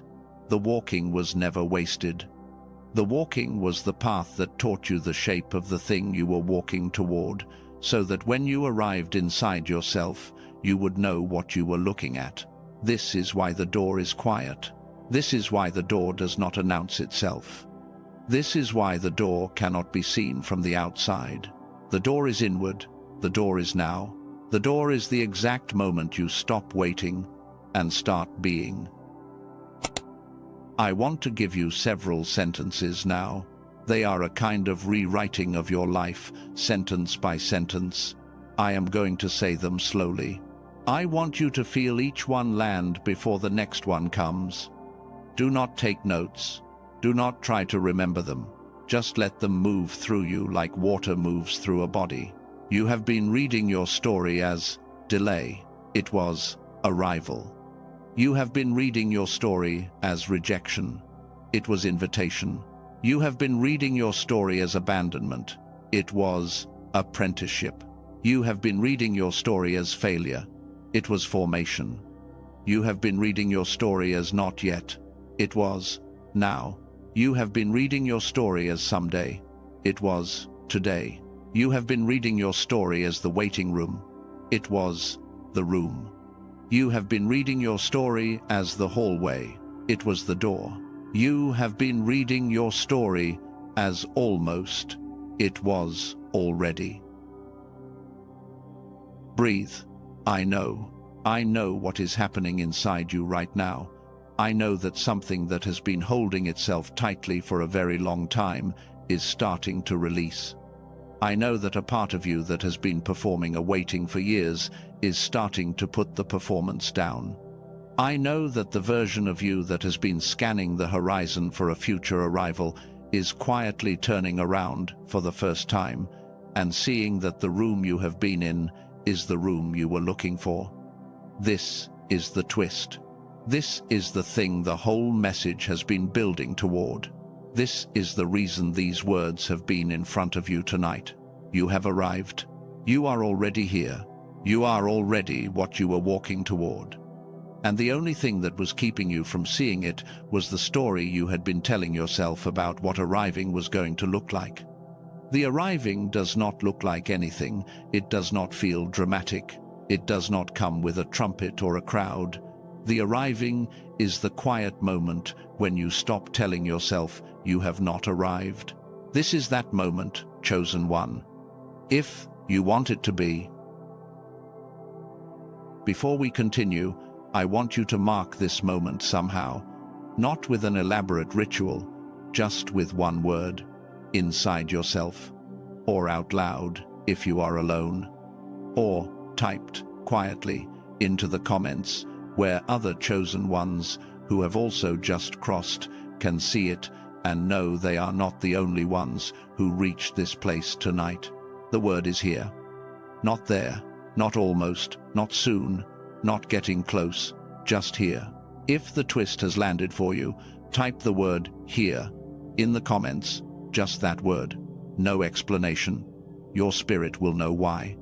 And someone else, scrolling through those comments later tonight, will see the word here over and over, and it will help them know they are not alone in what just happened to them too. Here, say it or type it when you are ready. Now let me give you something you can carry with you past tonight, because an understanding without a tool is a candle without a wick. It will burn out before the week is over, and you deserve more than a week of clarity. I am going to give this something a name, and I am giving it a name because the moment requires a name. A named thing can be carried. An unnamed thing dissolves back into the noise of your mind within days.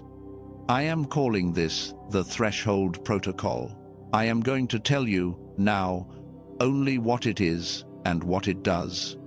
I will give you the full mechanics of how to use it later in this message, in a way you will be able to begin practicing within 24 hours of tonight. Here is what the threshold protocol is. It is not a meditation. It is not an affirmation practice. It is not a morning routine. It is something you use only during specific moments, not every day. You use the threshold protocol only when the urge to lay it down arrives, meaning when you notice yourself starting to quietly abandon something that matters to you, when you feel the whisper that says, stop, walk away, accept the smaller life, give up on the dream, let it go, that is when you reach for it. The threshold protocol has 4 steps, and it is designed to be used in the 60 to 90 seconds during which the urge to quit is strongest. It is built specifically for the nervous system of a chosen one in transition. It does the 2 things that have to happen simultaneously in that window. It regulates the body, and it re-anchors the identity. I will give you the full 4 steps and the breath counts in the later section of this message. But I want you to hold the name in your awareness now, because it will become a thread that ties the rest of what we do together. The threshold protocol is what you will carry out of this recording. When the moment comes this week, and it will come, and you feel the old pull to lay it down, you will remember that you have a named tool, and you will reach for it. That is the moment you cross. Not in the dramatic sense, in the quiet sense, the sense that has been the only real sense the whole time. Now, one last piece before we finish this segment. I told you, in an earlier part of this message, that Elijah, after the juniper tree, walked for 40 days and 40 nights to the mountain of God, and that when he arrived, the voice of God did not come in a great wind, or an earthquake, or a fire. It came in a still, small voice. I want to tell you what that moment meant. Elijah had spent his entire life expecting God to speak in spectacle. He was a prophet of fire. He had called down fire from heaven in front of hundreds. He had been used by God in ways that most people only read about. If anyone was trained to expect drama, it was Elijah. And when he arrived at the place where the voice was waiting for him, the voice did not meet him where he had been trained to expect it. The voice did not come in the wind. The voice did not come in the earthquake. The voice did not come in the fire. Elijah had to stand in all three, and then realize that the thing he was waiting for was not going to arrive in the form he thought it would. It came in a whisper, so quiet that if his heart had not been trained by the 40-day walk to soften, he would have missed it. Because you cannot hear a whisper when your nervous system is still calibrated for the drama. That is the story that was written for you, chosen one. You have been expecting your arrival to look like fire. You have been waiting for the wind of unmistakable confirmation. You have been listening for the earthquake of a changed life that announces itself with noise, and the arrival has been a whisper. The arrival has been you, sitting in your ordinary room, hearing ordinary words, noticing ordinary things, being told by something you cannot quite name, you are already here. You are already here. You are already here. Elijah trained for 40 days to hear that whisper. You have been training for much longer than 40 days. The whisper is not going to miss you. The whisper is what is happening right now. The whisper is this recording. The whisper is the quiet thing in your chest that has been saying, I think I already am, but I have been too scared to admit it. Stop being scared to admit it. The admission is the crossing. In the next part of this message, I am going to start integrating what you have just received into the practical shape of your life. Because recognition without integration fades. You need to know what changes tomorrow morning when you wake up. You need to know what this looks like in practice. You need to know what is different about how you move through your Monday, your Tuesday, your Wednesday, knowing what you now know. And I am also going to give you one more piece of the puzzle. Because there is a resource, a technology, a tool that a man named Dr. Robert Lake developed over 34 years of research that has direct relevance to what is happening in your nervous system right now, at this exact moment. I am going to explain what it is, what it does, and why it matters in a scientifically grounded way in the next segment. For now, stay in what just happened. You are here. You are not approaching, you are in. And the rest of what we do tonight is about helping you stay in and not drift back into the waiting posture that has been running your life for too long. Breathe with me once more. One more thing before we move. A moment ago, when I asked you to mark this with the word here, I want you to know why.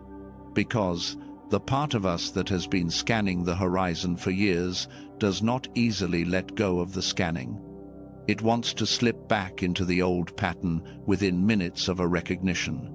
Marking the moment in a concrete way, even something as small as a word, holds the recognition in place long enough for it to take root. The word is not magic. The word is a stake in the ground of your awareness. It says, I was here. At this moment, on this recording, in this stage of my life, I recognized that I had already arrived. And no matter what the rest of the week tries to tell me, I am not going to unknow what I now know. The knowing is the crossing. And the crossing, once it happens, cannot be undone. Walk with me into the next part. What comes next is the practical shape of your new knowing, and it is going to make all of this livable. What comes next is the practical shape of your new knowing, and it is going to make all of this livable. I want to tell you, first, what changes tomorrow morning when you wake up, because recognition without integration fades. You need to know, in concrete terms, What is different about your Monday, your Tuesday, your Wednesday, now that you know what you know? The first thing that changes is what you do with the scanning. You have been scanning the horizon for years. Your eyes, your mind, your spirit have all been looking outward and forward for a future arrival. When you wake up tomorrow, the scanning is still going to happen. It is a reflex. It is the posture of someone who has been waiting for a long time, and the body does not unlearn a posture in a single night. What changes is what you do when you catch yourself scanning. You notice it. You say, quietly, inside your own awareness, I am scanning again. And then you do one small thing. You bring your attention back to the room you are actually in, not metaphorically. Literally, you notice the walls, you notice the light, you notice the weight of your own body in the chair or the bed or the seat of the car. You notice the texture of whatever is under your hands. You notice the sound of whatever is around you. This is not a meditation technique. This is a homecoming practice. You are teaching your nervous system that the room you are in is the room, not the waiting room. And every time you practice that return, the groove gets deeper. Within a few weeks, the scanning happens less often. Within a few months, the scanning becomes rare. Within a year, you will catch yourself laughing at the part of you that used to do it all day, because that part of you will have become so small it barely speaks anymore. The second thing that changes is how you read interruptions. You have been reading interruptions as obstacles. The meeting that got rescheduled, the illness that knocked out a week, the conversation that came out of nowhere, the person who entered your life at a strange time. You have been treating these as disruptions to your path. Starting tomorrow, you begin treating interruptions as part of the path, because the door, the real door, the quiet door that opens inward, often reveals itself through exactly the moments you thought were getting in your way. The child who needed you. The errand that took 3 times longer than it should have. The sudden redirection of your afternoon. These were not accidents. They were the material the door was made of. You just did not have eyes to see it yet. Now you have eyes. You will start to see doors in places you would have missed them a week ago. Not dramatic doors, quiet doors. A kind thing you can say to a stranger in line. A short message you can send to someone you have been thinking about. A small decision you can make about how to spend the hour you thought was wasted. These are doors, all of them. You are going to start living in a world that is full of doors once your eyes know to look for them. The third thing that changes is how you hold the uncertainty you are still going to feel. I am not going to lie to you. You will still feel uncertain sometimes. You will still feel tired. You will still feel the old pulls toward the old scanning. The recognition that just happened does not turn off your humanity. You are still a person with a nervous system. The nervous system still does what it does. What changes is that the uncertainty does not own you anymore. Before tonight, when the uncertainty came, you used it as evidence. Evidence that you were not there yet. Evidence that you were still waiting. Evidence that you had not arrived. The uncertainty, in the old framework, was always speaking against the arrival. Now, when the uncertainty comes, you let it come. You do not argue with it. You do not treat it as proof of anything. You hold it like weather. It is passing through. It is not reporting on your location. It is just sky. And the location you are in, underneath all the weather, is the place you have already arrived at. The weather can do whatever the weather does. The ground underneath it does not move. That is the practical gift of what just happened. Recognition does not make your life easier. Recognition makes your life yours. Now, I want to do something before we go further. I want to slow down for a minute and put what you have just received into plain words. No metaphor, no mystery, no poetic language. Just the clear, quiet truth of what this recording has given you so far. I am going to speak for the next little while in the most ordinary language I can, not because the poetry has failed, because some things need to be said twice. Once in the language of the spirit, and once in the language of the breakfast table. This is the breakfast table version. Here is why this message came to you tonight. The last several months of your life have felt like they have, because you were interpreting them wrong. The exhaustion was not a sign you were failing, it was a sign you were close to something. The doubt that came out of nowhere was not evidence that your beliefs were wrong. It was evidence that you had grown past the container that used to hold them. The urge to lay everything down was not wisdom. It was the oldest human pattern, the pattern that shows up right before people complete something big. Here is what you learned tonight. You learned that finish line fear is real, and that it has 3 faces, and that you can name them when they show up. You learned that the word kairos exists in ancient Greek, and it means ripe time, appointed moment, not the clock kind of time. You learned that you have been in a kairos moment and reading it as a chronos moment, which is why the pressure has felt so strange. You learned that the door you have been walking toward is not ahead of you. It is inside you. And you learned that the only thing that has been keeping you from crossing it is the habit of treating your current life as preparation, when your current life is the thing itself. Here is who you are. You are a person in transition, not a person in decline. Say that sentence one time to yourself, not out loud if you do not want to, just inside. A person in transition, not a person in decline. That sentence is the most important sentence in this entire message. Everything else was built to get you to the place where that sentence could land in your body without you flinching. You are not broken. You are being built. You are not lost. You are being located. You are not behind. You are arriving. You are here. All right, I am going to switch tone now, because there is a specific thing I need to tell you about before we continue into the rest of the message. It is connected to what we have just walked through, but it is practical, and I want to introduce it to you while what you have learned is fresh. When I was in the middle of the research that informs everything I have just shared with you, I came across a body of work by a man named Dr. Robert Lake. I have mentioned his name once earlier in this message. I am going to tell you more about his work now, because it directly addresses what is happening in your nervous system at this exact moment, and it would be dishonest of me not to bring it into this conversation. What researchers at MIT and Princeton have measured with EEG technology over the last several decades is something they call the gamma frequency.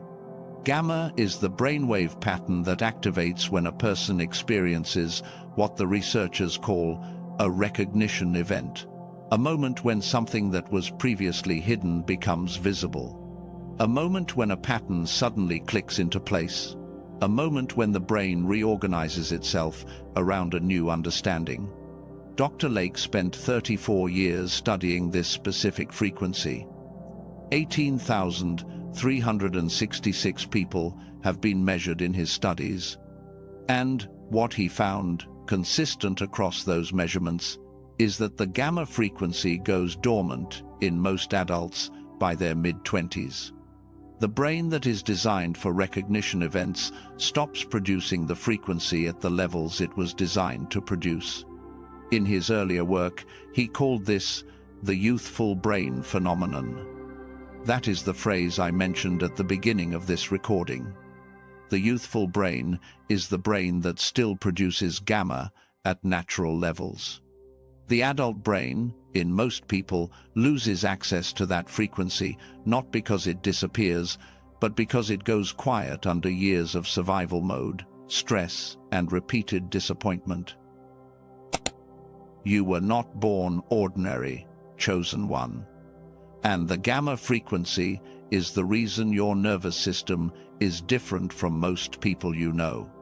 Chosen ones carry brains that were wired for gamma activation, for recognition events, for the kind of moment you are having right now in this recording. But chosen ones, like everyone else, can have their gamma go dormant under the weight of too many seasons of waiting without receiving. What Dr. Lake discovered after those 34 years is that gamma can be reactivated, not by medication, not by talk therapy, not by years of meditation, by a specific audio composition that uses brain entrainment technology to restore the natural gamma pattern in the nervous system. He calls what he created the genius song. I want you to hear me clearly on this. I know that when I introduce a specific resource in the middle of a message like this, there is a part of you that tenses up and assumes you are being sold something.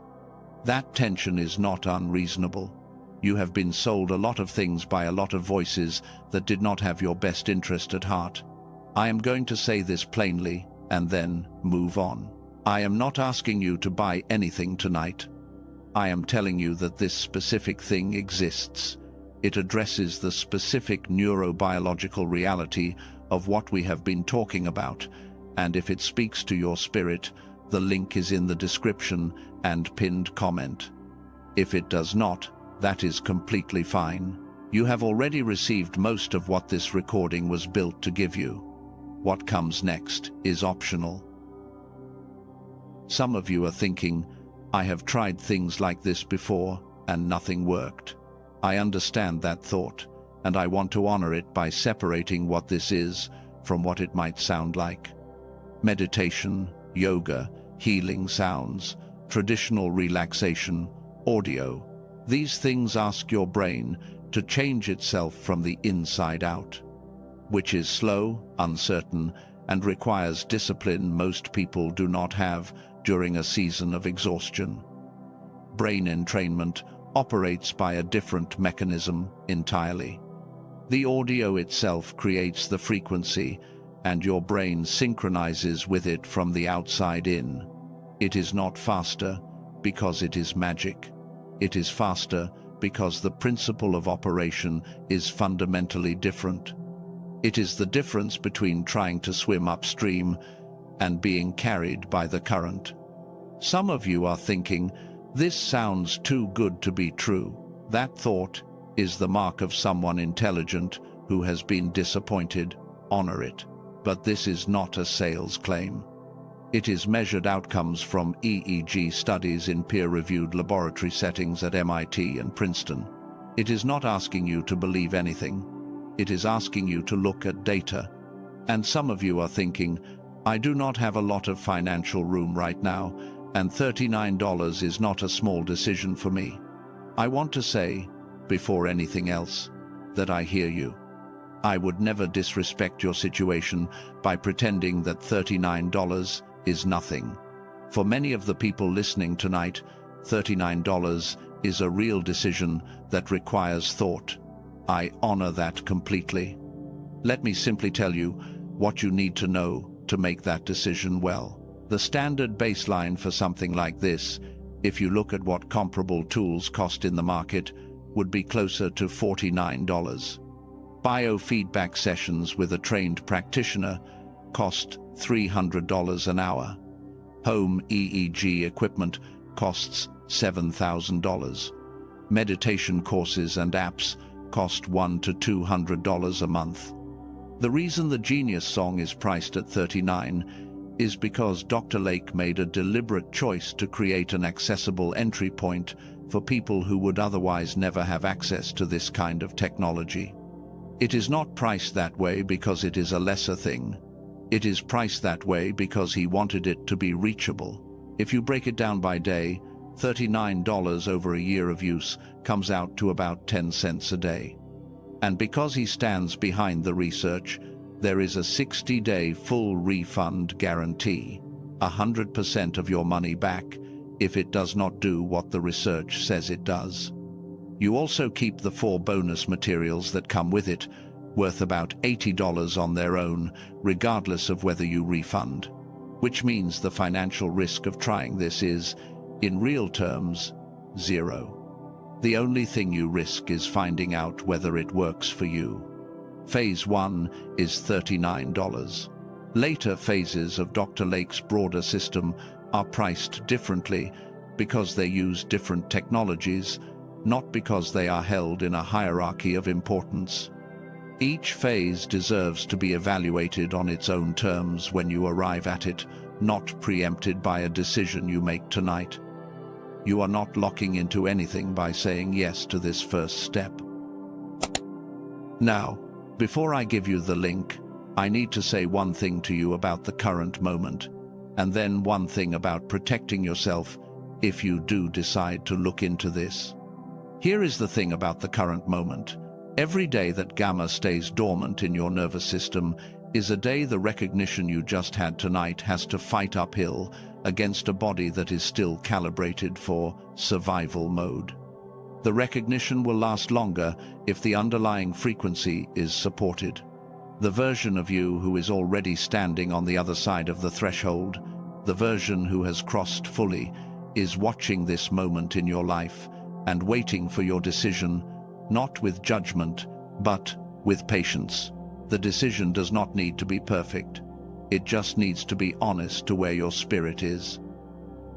Here is the thing about protection. Before you search anywhere else for this, you need to know that there are counterfeit versions of this audio circulating online. Free downloads that claim to be the same thing. Cheaper versions from unofficial sellers. Those versions do not carry the precise frequency pattern that Dr. Lake spent 34 years calibrating. They sound similar, but they do not produce the same neurological effect. The real genius song is only available through the official link I will give you. If you go elsewhere, you risk getting something that sounds right, but does not do what the research was built to do. Now, before the link, I want you to do one small thing with me. Take a breath. Put your hand gently over your chest for 3 seconds. The decision in front of you is not about $39. The decision in front of you is about whether you believe what just happened in this recording was real. If it was real, your spirit already knows what to do. If it was not, you do not need to decide anything. Let it pass. Either way is honored. If your spirit is saying yes, the link to the genius song is in the pinned comment below this recording and in the description. You do not need to click it now. You can finish this message first. You can go when you are ready. Now, let me return to what I was building. Whether that is something your spirit says yes to tonight or not, none of what we have been doing together depends on it. The recognition you had earlier in this recording is yours. It is already working in you. It will continue working whether you ever touch the link or not. I want you to hear that clearly, because I never want you to feel that this message was a delivery vehicle for a product. It was not. The product exists because it happens to address, in a physical and measurable way, exactly what the recording has been addressing in a spiritual way. And some of you will want that kind of integration, and some of you will not, and both are completely valid. Let me bring us back to the thread. You are already here. That is the foundation. Everything else we do tonight rests on that foundation. And the rest of what we are about to do is designed to help you stay here, not drift back into the old posture within 48 hours.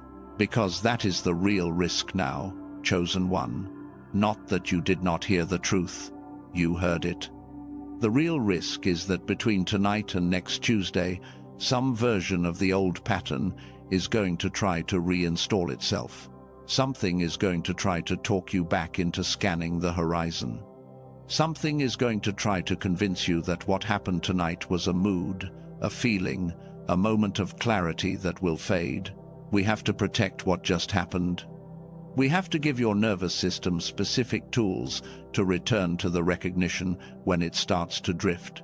We have to walk you through an internal experience that lets your spirit actually stand in the room, not just understand the room.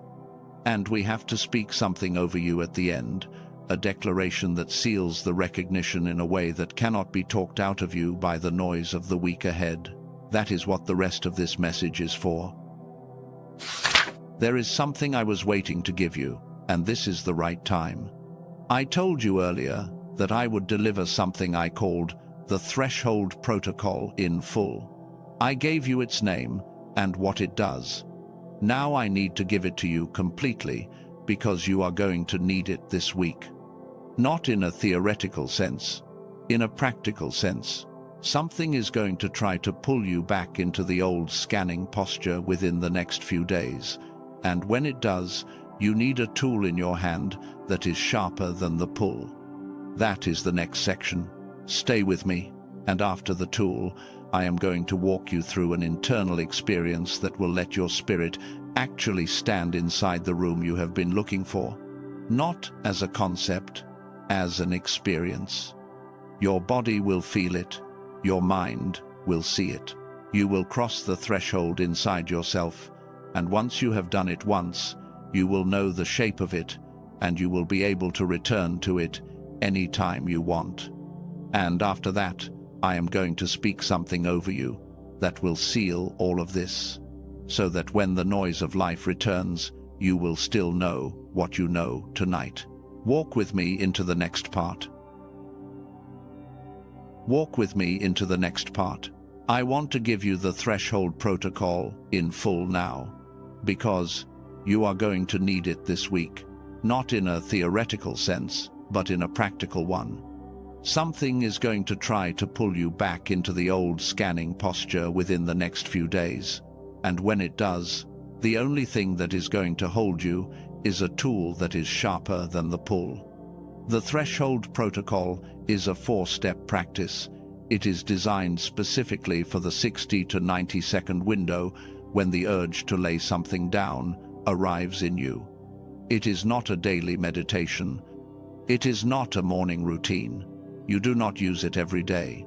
You use it only when you notice the pull, when you feel the old whisper rising up that says, give up, walk away, accept the smaller life, let it go.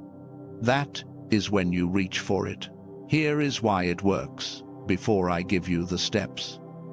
The urge to quit at a threshold is not one thing.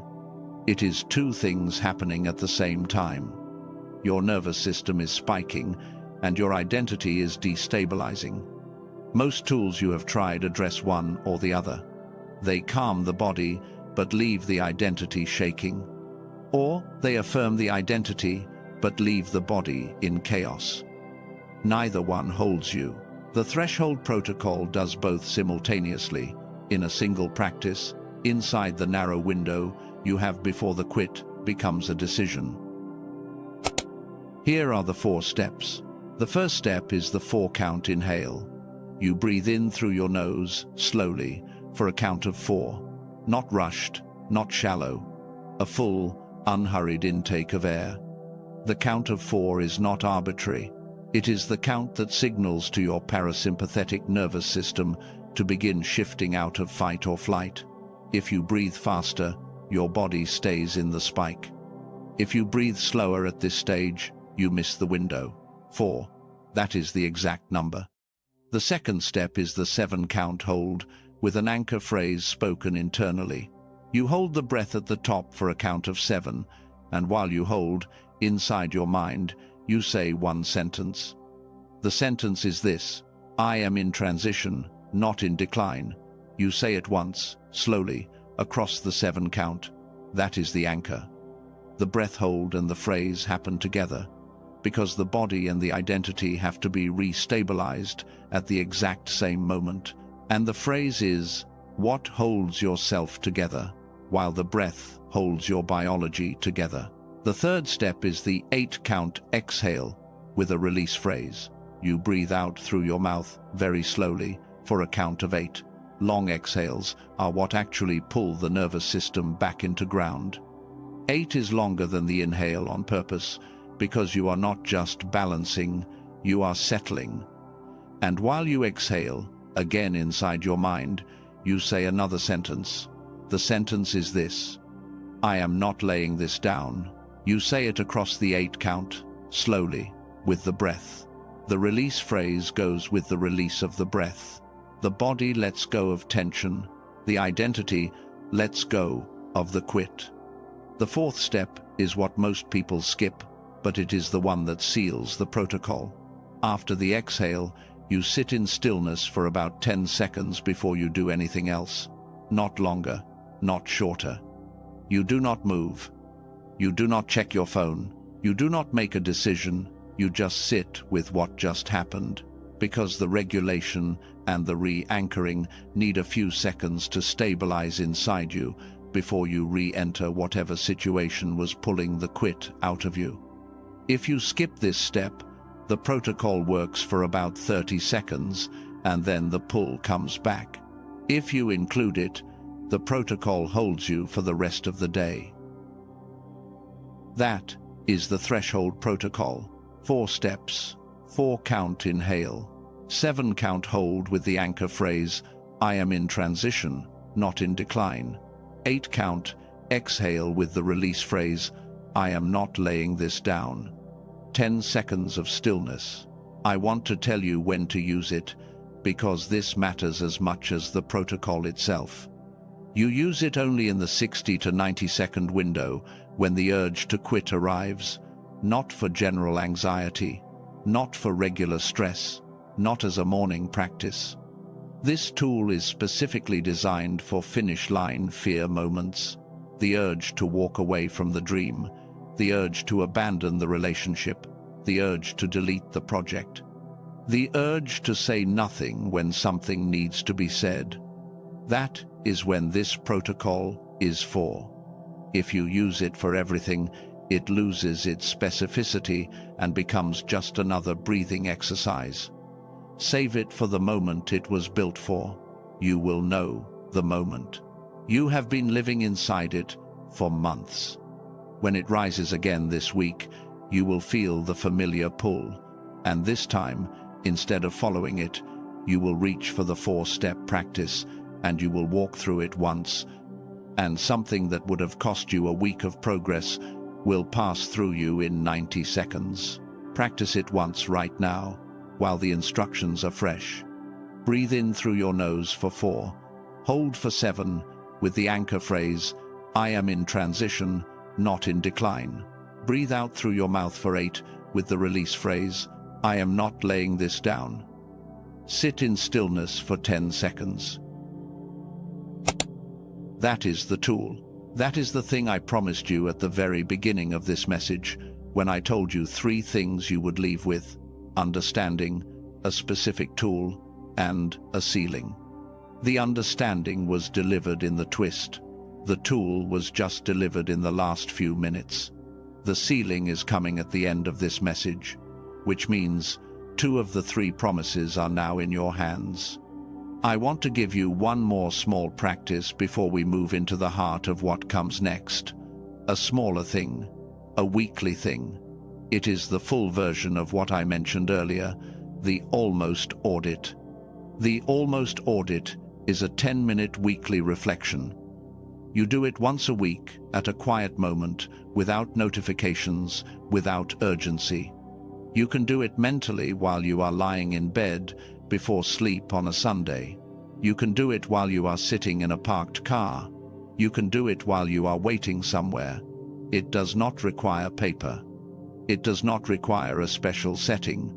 It requires 10 minutes of honest attention. The practice is 3 questions. You ask them in order. You let the answers come slowly. You do not rush them. The first question is, what did I almost say yes to this week that was not mine to say yes to? Let that question sit. Think about the things you agreed to that a quieter version of yourself would not have agreed to.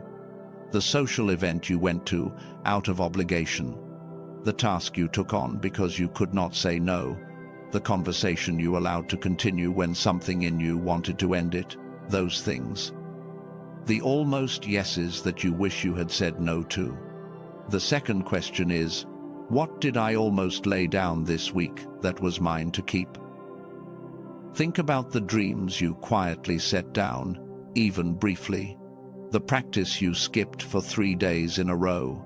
The message you did not send. The step you did not take. The vision you let go dim for a week. Those are the almost laid downs.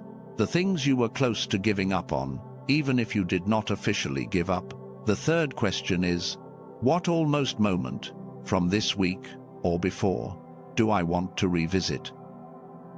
This one is the deepest question. It is asking you to look at the almost moments of your life that are still open, still available, still waiting for you. Is there a conversation you almost had that still needs to happen? Is there a dream you almost pursued that could still be pursued? Is there a truth you almost told someone that still needs to be told? The almost is not always lost. Sometimes the almost is just paused, waiting for the right moment to be returned to. Do the audit once a week, quietly, without drama, and write down or remember anything that comes up. You do not need to act on everything, you just need to notice. Because the noticing, by itself, starts to rewire how you move through the week. The almosts stop being invisible, and invisible things are the only things that actually own you. Once a thing is seen, it cannot run the show anymore. Now, I want to take you somewhere. Internally, I have been telling you that the door is inside you. I have been telling you that the threshold is an internal crossing, and you have understood it conceptually. I want to give you the experience of it, not just the concept, because concepts fade, experiences stay. We are going to do something together now, a kind of internal walk. It is safe. It does not require you to stand up. It does not require you to close your eyes, though you can if you are not driving. It does not require you to do anything except follow my voice with the part of you that can imagine. If you are driving, keep your eyes on the road. You can do this entire practice with your eyes open.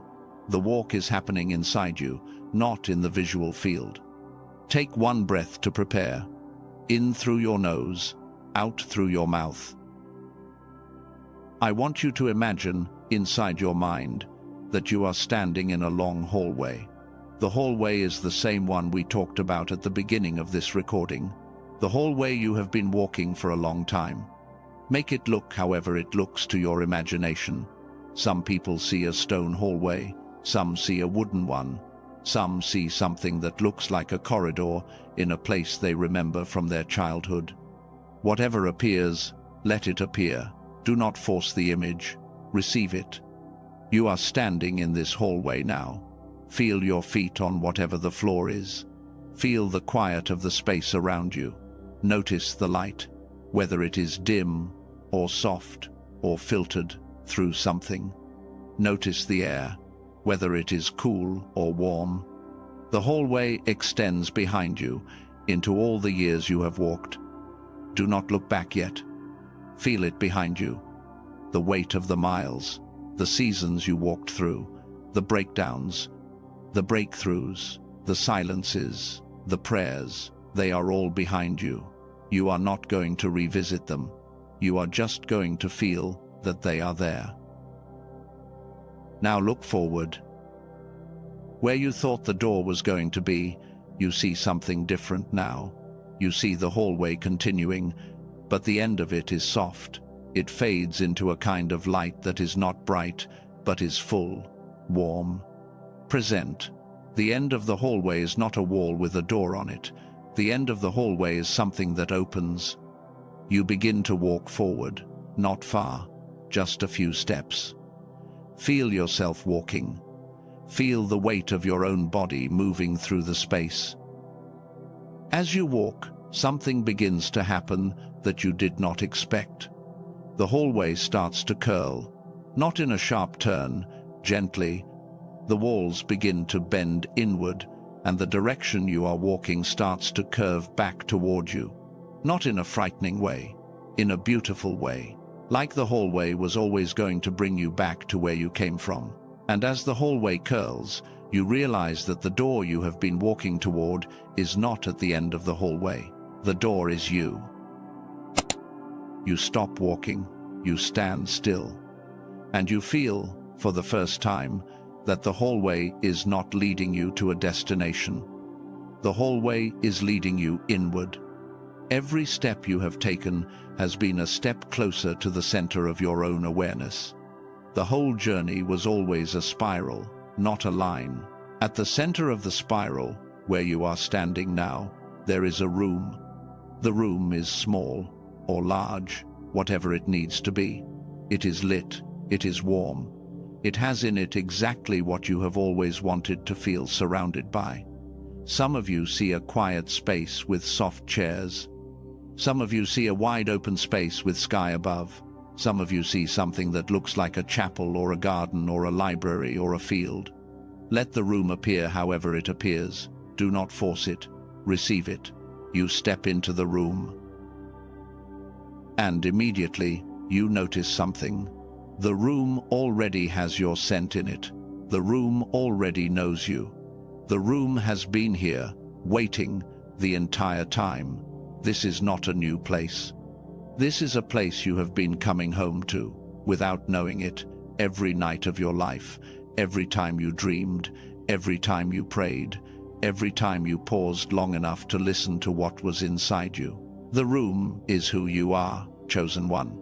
The room is where your calling lives, where your voice lives, where your love lives, where your gifts live.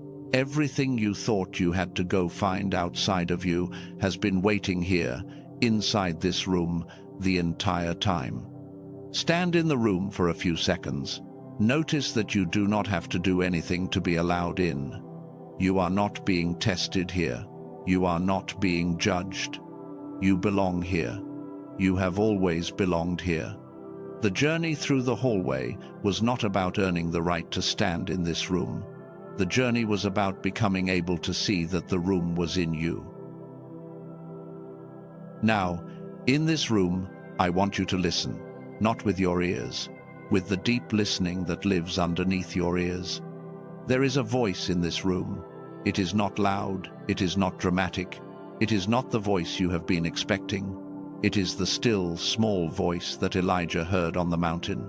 It is the voice that has been here the whole time, speaking underneath all the noise. Listen for it now. The voice has something to say to you. I do not know what it will say. I am not going to put words in its mouth. What it says to you is not mine to scripted.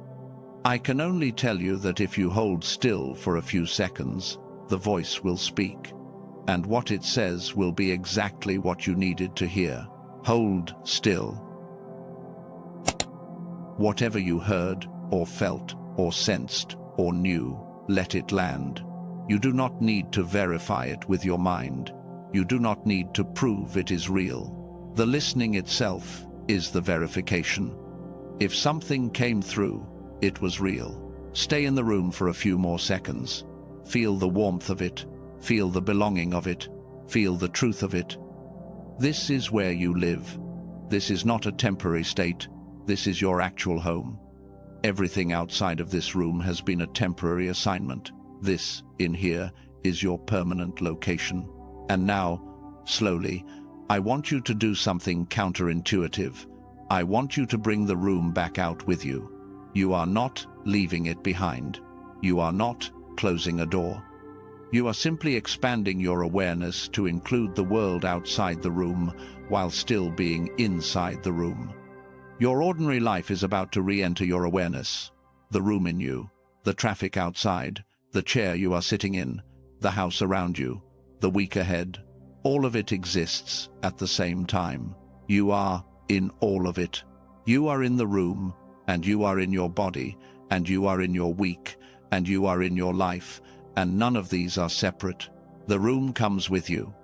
Wherever you go from here, the room goes with you. It is not a place you visited, it is a place you realized was in you.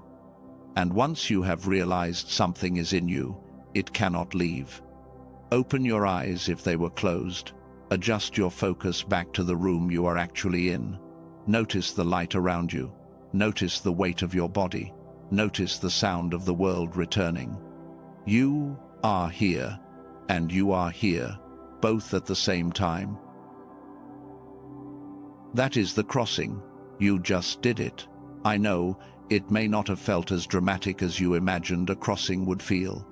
That is because we have been trained to expect crossings to come with fanfare. The real ones almost never do. The real ones come in soft rooms, with soft light, with a voice that could have been missed if we were not still enough to hear it. The real ones come inside our own imagination, which is not less real than the physical world. The imagination is where the spirit speaks most clearly. Every significant shift in a chosen one's life happens inside the imagination first, and then manifests outward. What just happened in you was the first shift, the shift into recognition, the shift into arrival, the shift into the room. You will return to that room many times now. The first time was the hardest, because your awareness was not yet trained to find it. Now the path is mapped. You can go back. You can go back in the middle of a hard meeting. You can go back in the middle of a difficult phone call. You can go back at 3 in the morning when the old doubt returns. The room is accessible now. It has always been accessible. You just could not find it until tonight. I want to tell you something else before we turn toward the closing. You are not doing this alone. I know it has felt like you have been alone for years. The kind of aloneness that comes from being on a path that the people around you could not see or could not walk. That kind of loneliness is real, and I am not going to diminish it. It has been hard. But right now, while you are listening to this recording, other chosen ones are listening too. In kitchens in different cities, in cars parked in different lots, on walking paths in different countries, in beds, in rooms, with different kinds of light. All of you, tonight, are walking the same hallway. All of you, tonight, are entering the same room. You are not listening to this recording together in any physical sense, but something in the spiritual fabric of what is happening tonight is collective. You are part of something larger than your own breakthrough. There is a wave of chosen ones waking up right now, in this season, in this year, on this earth. You are not the first. You will not be the last. And the sense of loneliness you have been carrying is, in part, the sense of being one of the early ones in a wave that has been rising slowly for a long time. But the wave is not small. The wave is worldwide. And you are joined to it now, whether you can feel the others or not. When you walk into this week, you will carry with you not just your own recognition, but the recognition of thousands of chosen ones who crossed the threshold tonight along with you. That recognition is carried in the collective field of what is happening in the spirit of this time. It is bigger than you, and bigger than me. We are participating in it together.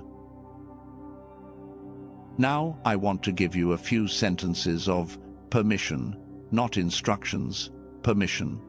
Say them inside yourself as I say them out loud, or just receive them, whichever feels natural. You are allowed to outgrow what formed you. You are allowed to become unavailable to what is no longer yours to carry.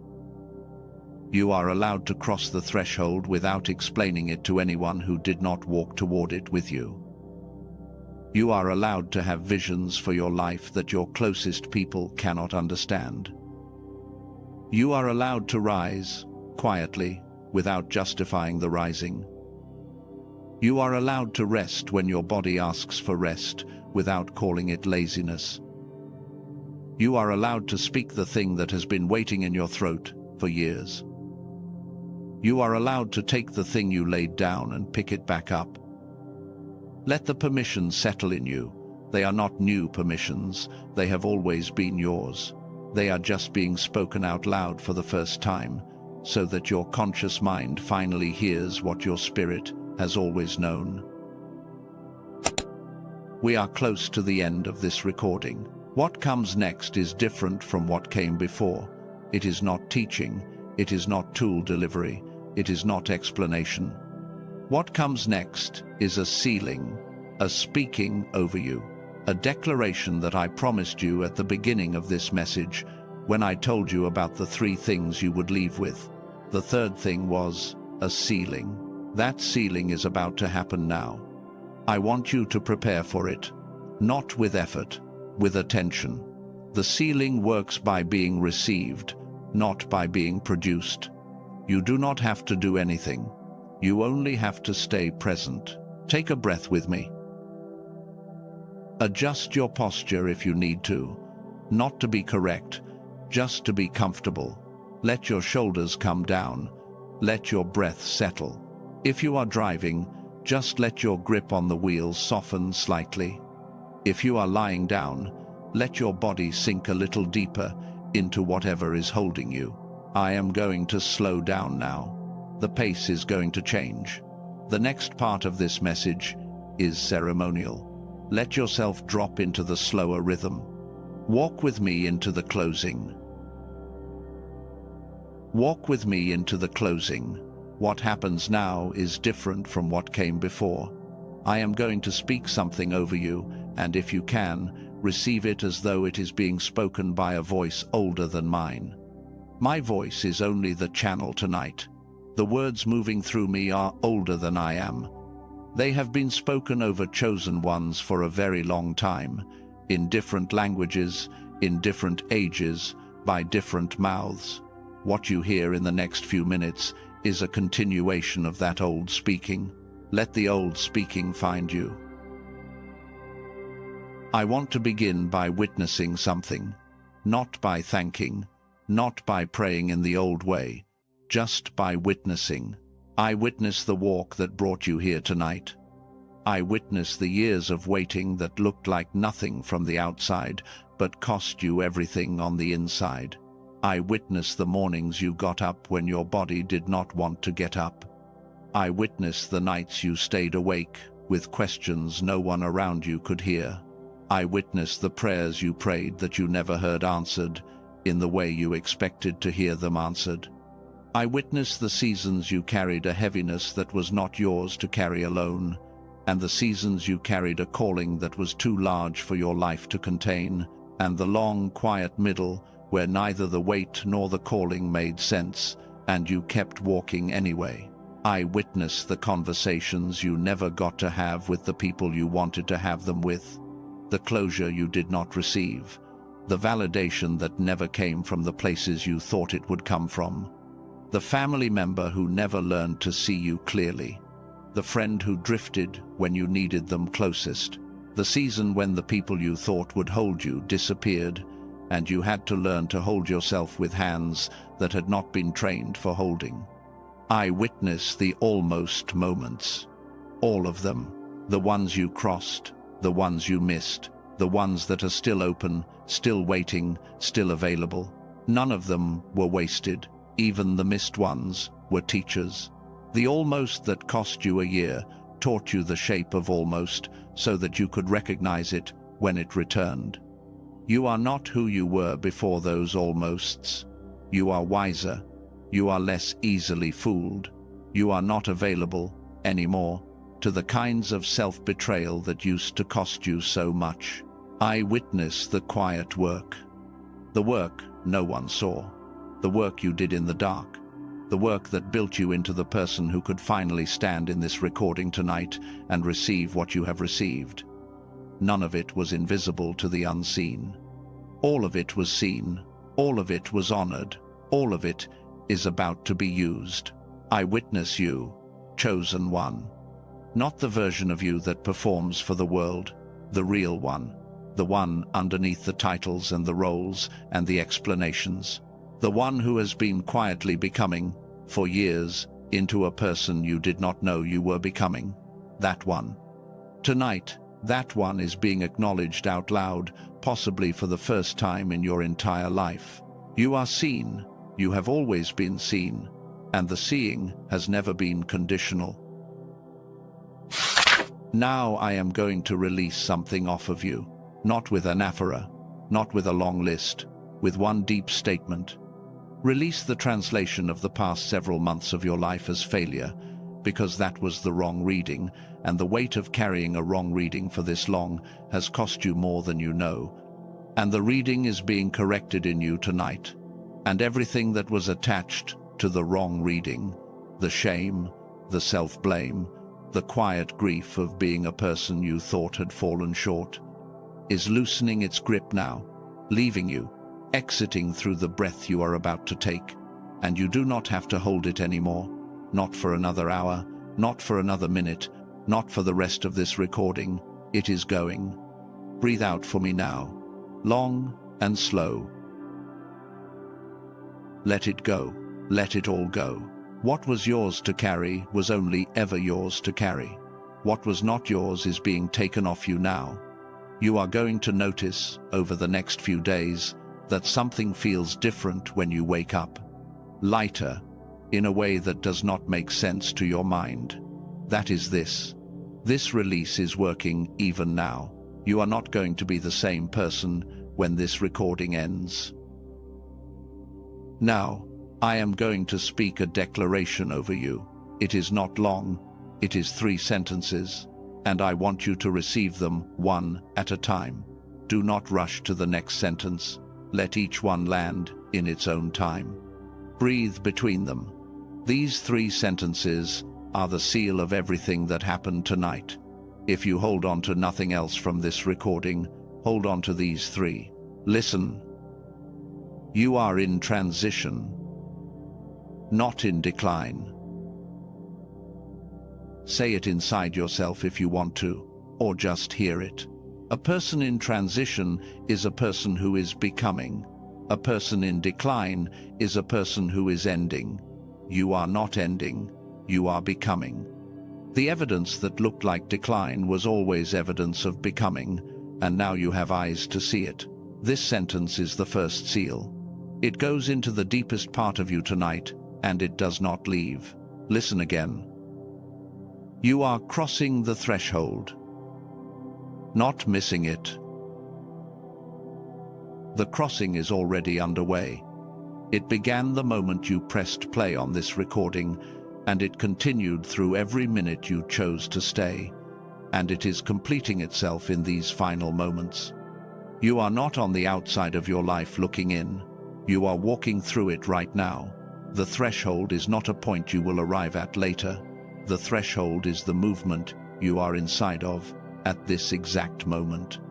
You are crossing, you are not missing. That is the second seal. Listen one more time.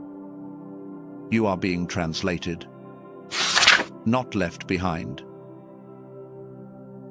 The word translated is the oldest word for what happens to a chosen one in transition.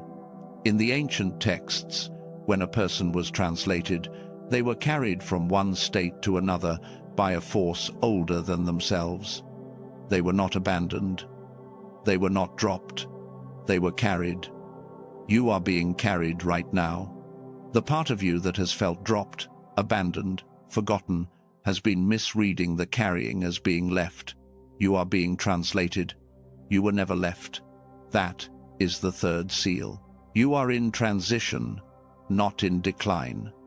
You are crossing the threshold, not missing it. You are being translated, not left behind. Now, say this with me, out loud, if you can, silently, if you cannot. But either way, let the words pass through you as if you are the one speaking them. I am not leaving. I am not laying this down. I am not quitting 3 inches from my life. Say them one more time, slower. Let each sentence finish breathing before the next one begins. I am not leaving. I am not laying this down. I am not quitting 3 inches from my life. Good. Those are your words now. They belong to you. They are not mine anymore. They have passed through me into you. You will return to them this week when the old pull comes back. You will whisper them in moments no one sees. They will become the undersong of how you move through the next chapter. They are yours, sealed. Now, I am going to ask you to do something unusual. Do not say amen yet. I know the recording is almost over. I know your mind wants to wrap this up and return to the day. I am asking you not to, just for the next 60 seconds.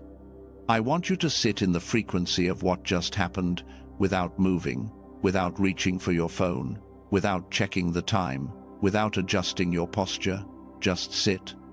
The declaration that was just spoken over you needs 60 seconds to settle into your bones before you return to the world. If you get up too fast, the recording was just content. If you sit, the recording becomes installation. Breathe slowly, normal breaths, not deep ones. Just let the 60 seconds pass. I am going to be quiet now. When the silence ends, I will speak again, and we will seal the moment together. Stay, stay, stay. Now, it is sealed. You may let your breath deepen again. You may adjust your body. You may move if you need to. The sealing has landed. What was done is done. It cannot be undone by the week in front of you, by the noise, by the old voices that will try to come back. What happened tonight is inside you now, and it stays. Before I fully let you go, I want to tell you about one more thing. There will come a season, somewhere down the line, when you will feel ready for the next phase of what you are walking into. Not tonight, not this week, but eventually. A deeper layer, a more permanent recalibration, a continuation of what we began here tonight. In Dr. Lake's broader work, that deeper phase carries a name he calls Destiny's Embrace. You do not need to know about it tonight. I am only mentioning it because a few of you, in the months to come, will find yourself drawn towards something like that, and I want you to recognize the name if it finds you. That is all. Tonight, your work is here. Tonight, you have crossed. One more thing. What just happened to you in this recording was not a video. It was a transition. You did not watch this. You walked through it. If you treat it as content, it will fade by the end of the week. If you treat it as a crossing, it becomes a waypoint in your life that you will return to in your memory for years. Please treat it as the latter. Now, before you go, there are a few small things I want to ask of you, not because the recording needs them, because the people who still need to find this recording need them. The first thing is a comment. Type the full declaration in the comments. Type it exactly. I am in transition, not in decline. I am crossing the threshold. I am sealed. Type it not for the algorithm. Type it because your spirit is confirming what just happened.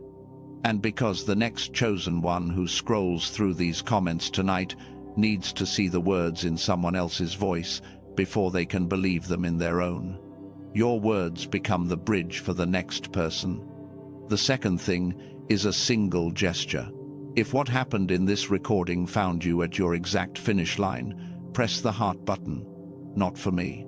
For the next chosen one who is somewhere, right now, at their juniper tree, about to lay everything down. The hearts you press tonight are the small signals that tell the unseen pathways to send this recording to them.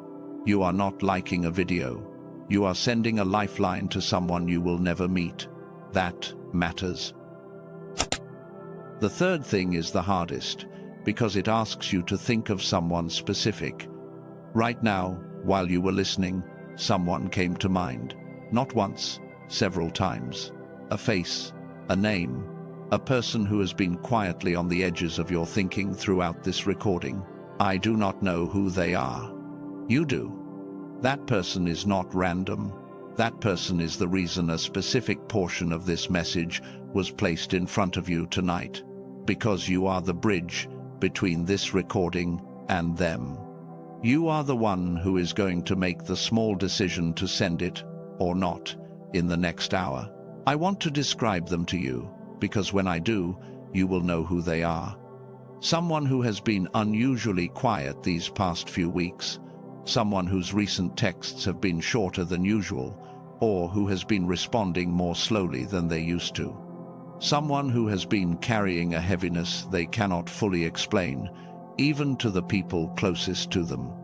Someone who has been talking about starting over, or about accepting a smaller life, in a voice that sounds different this time, like they are not joking anymore.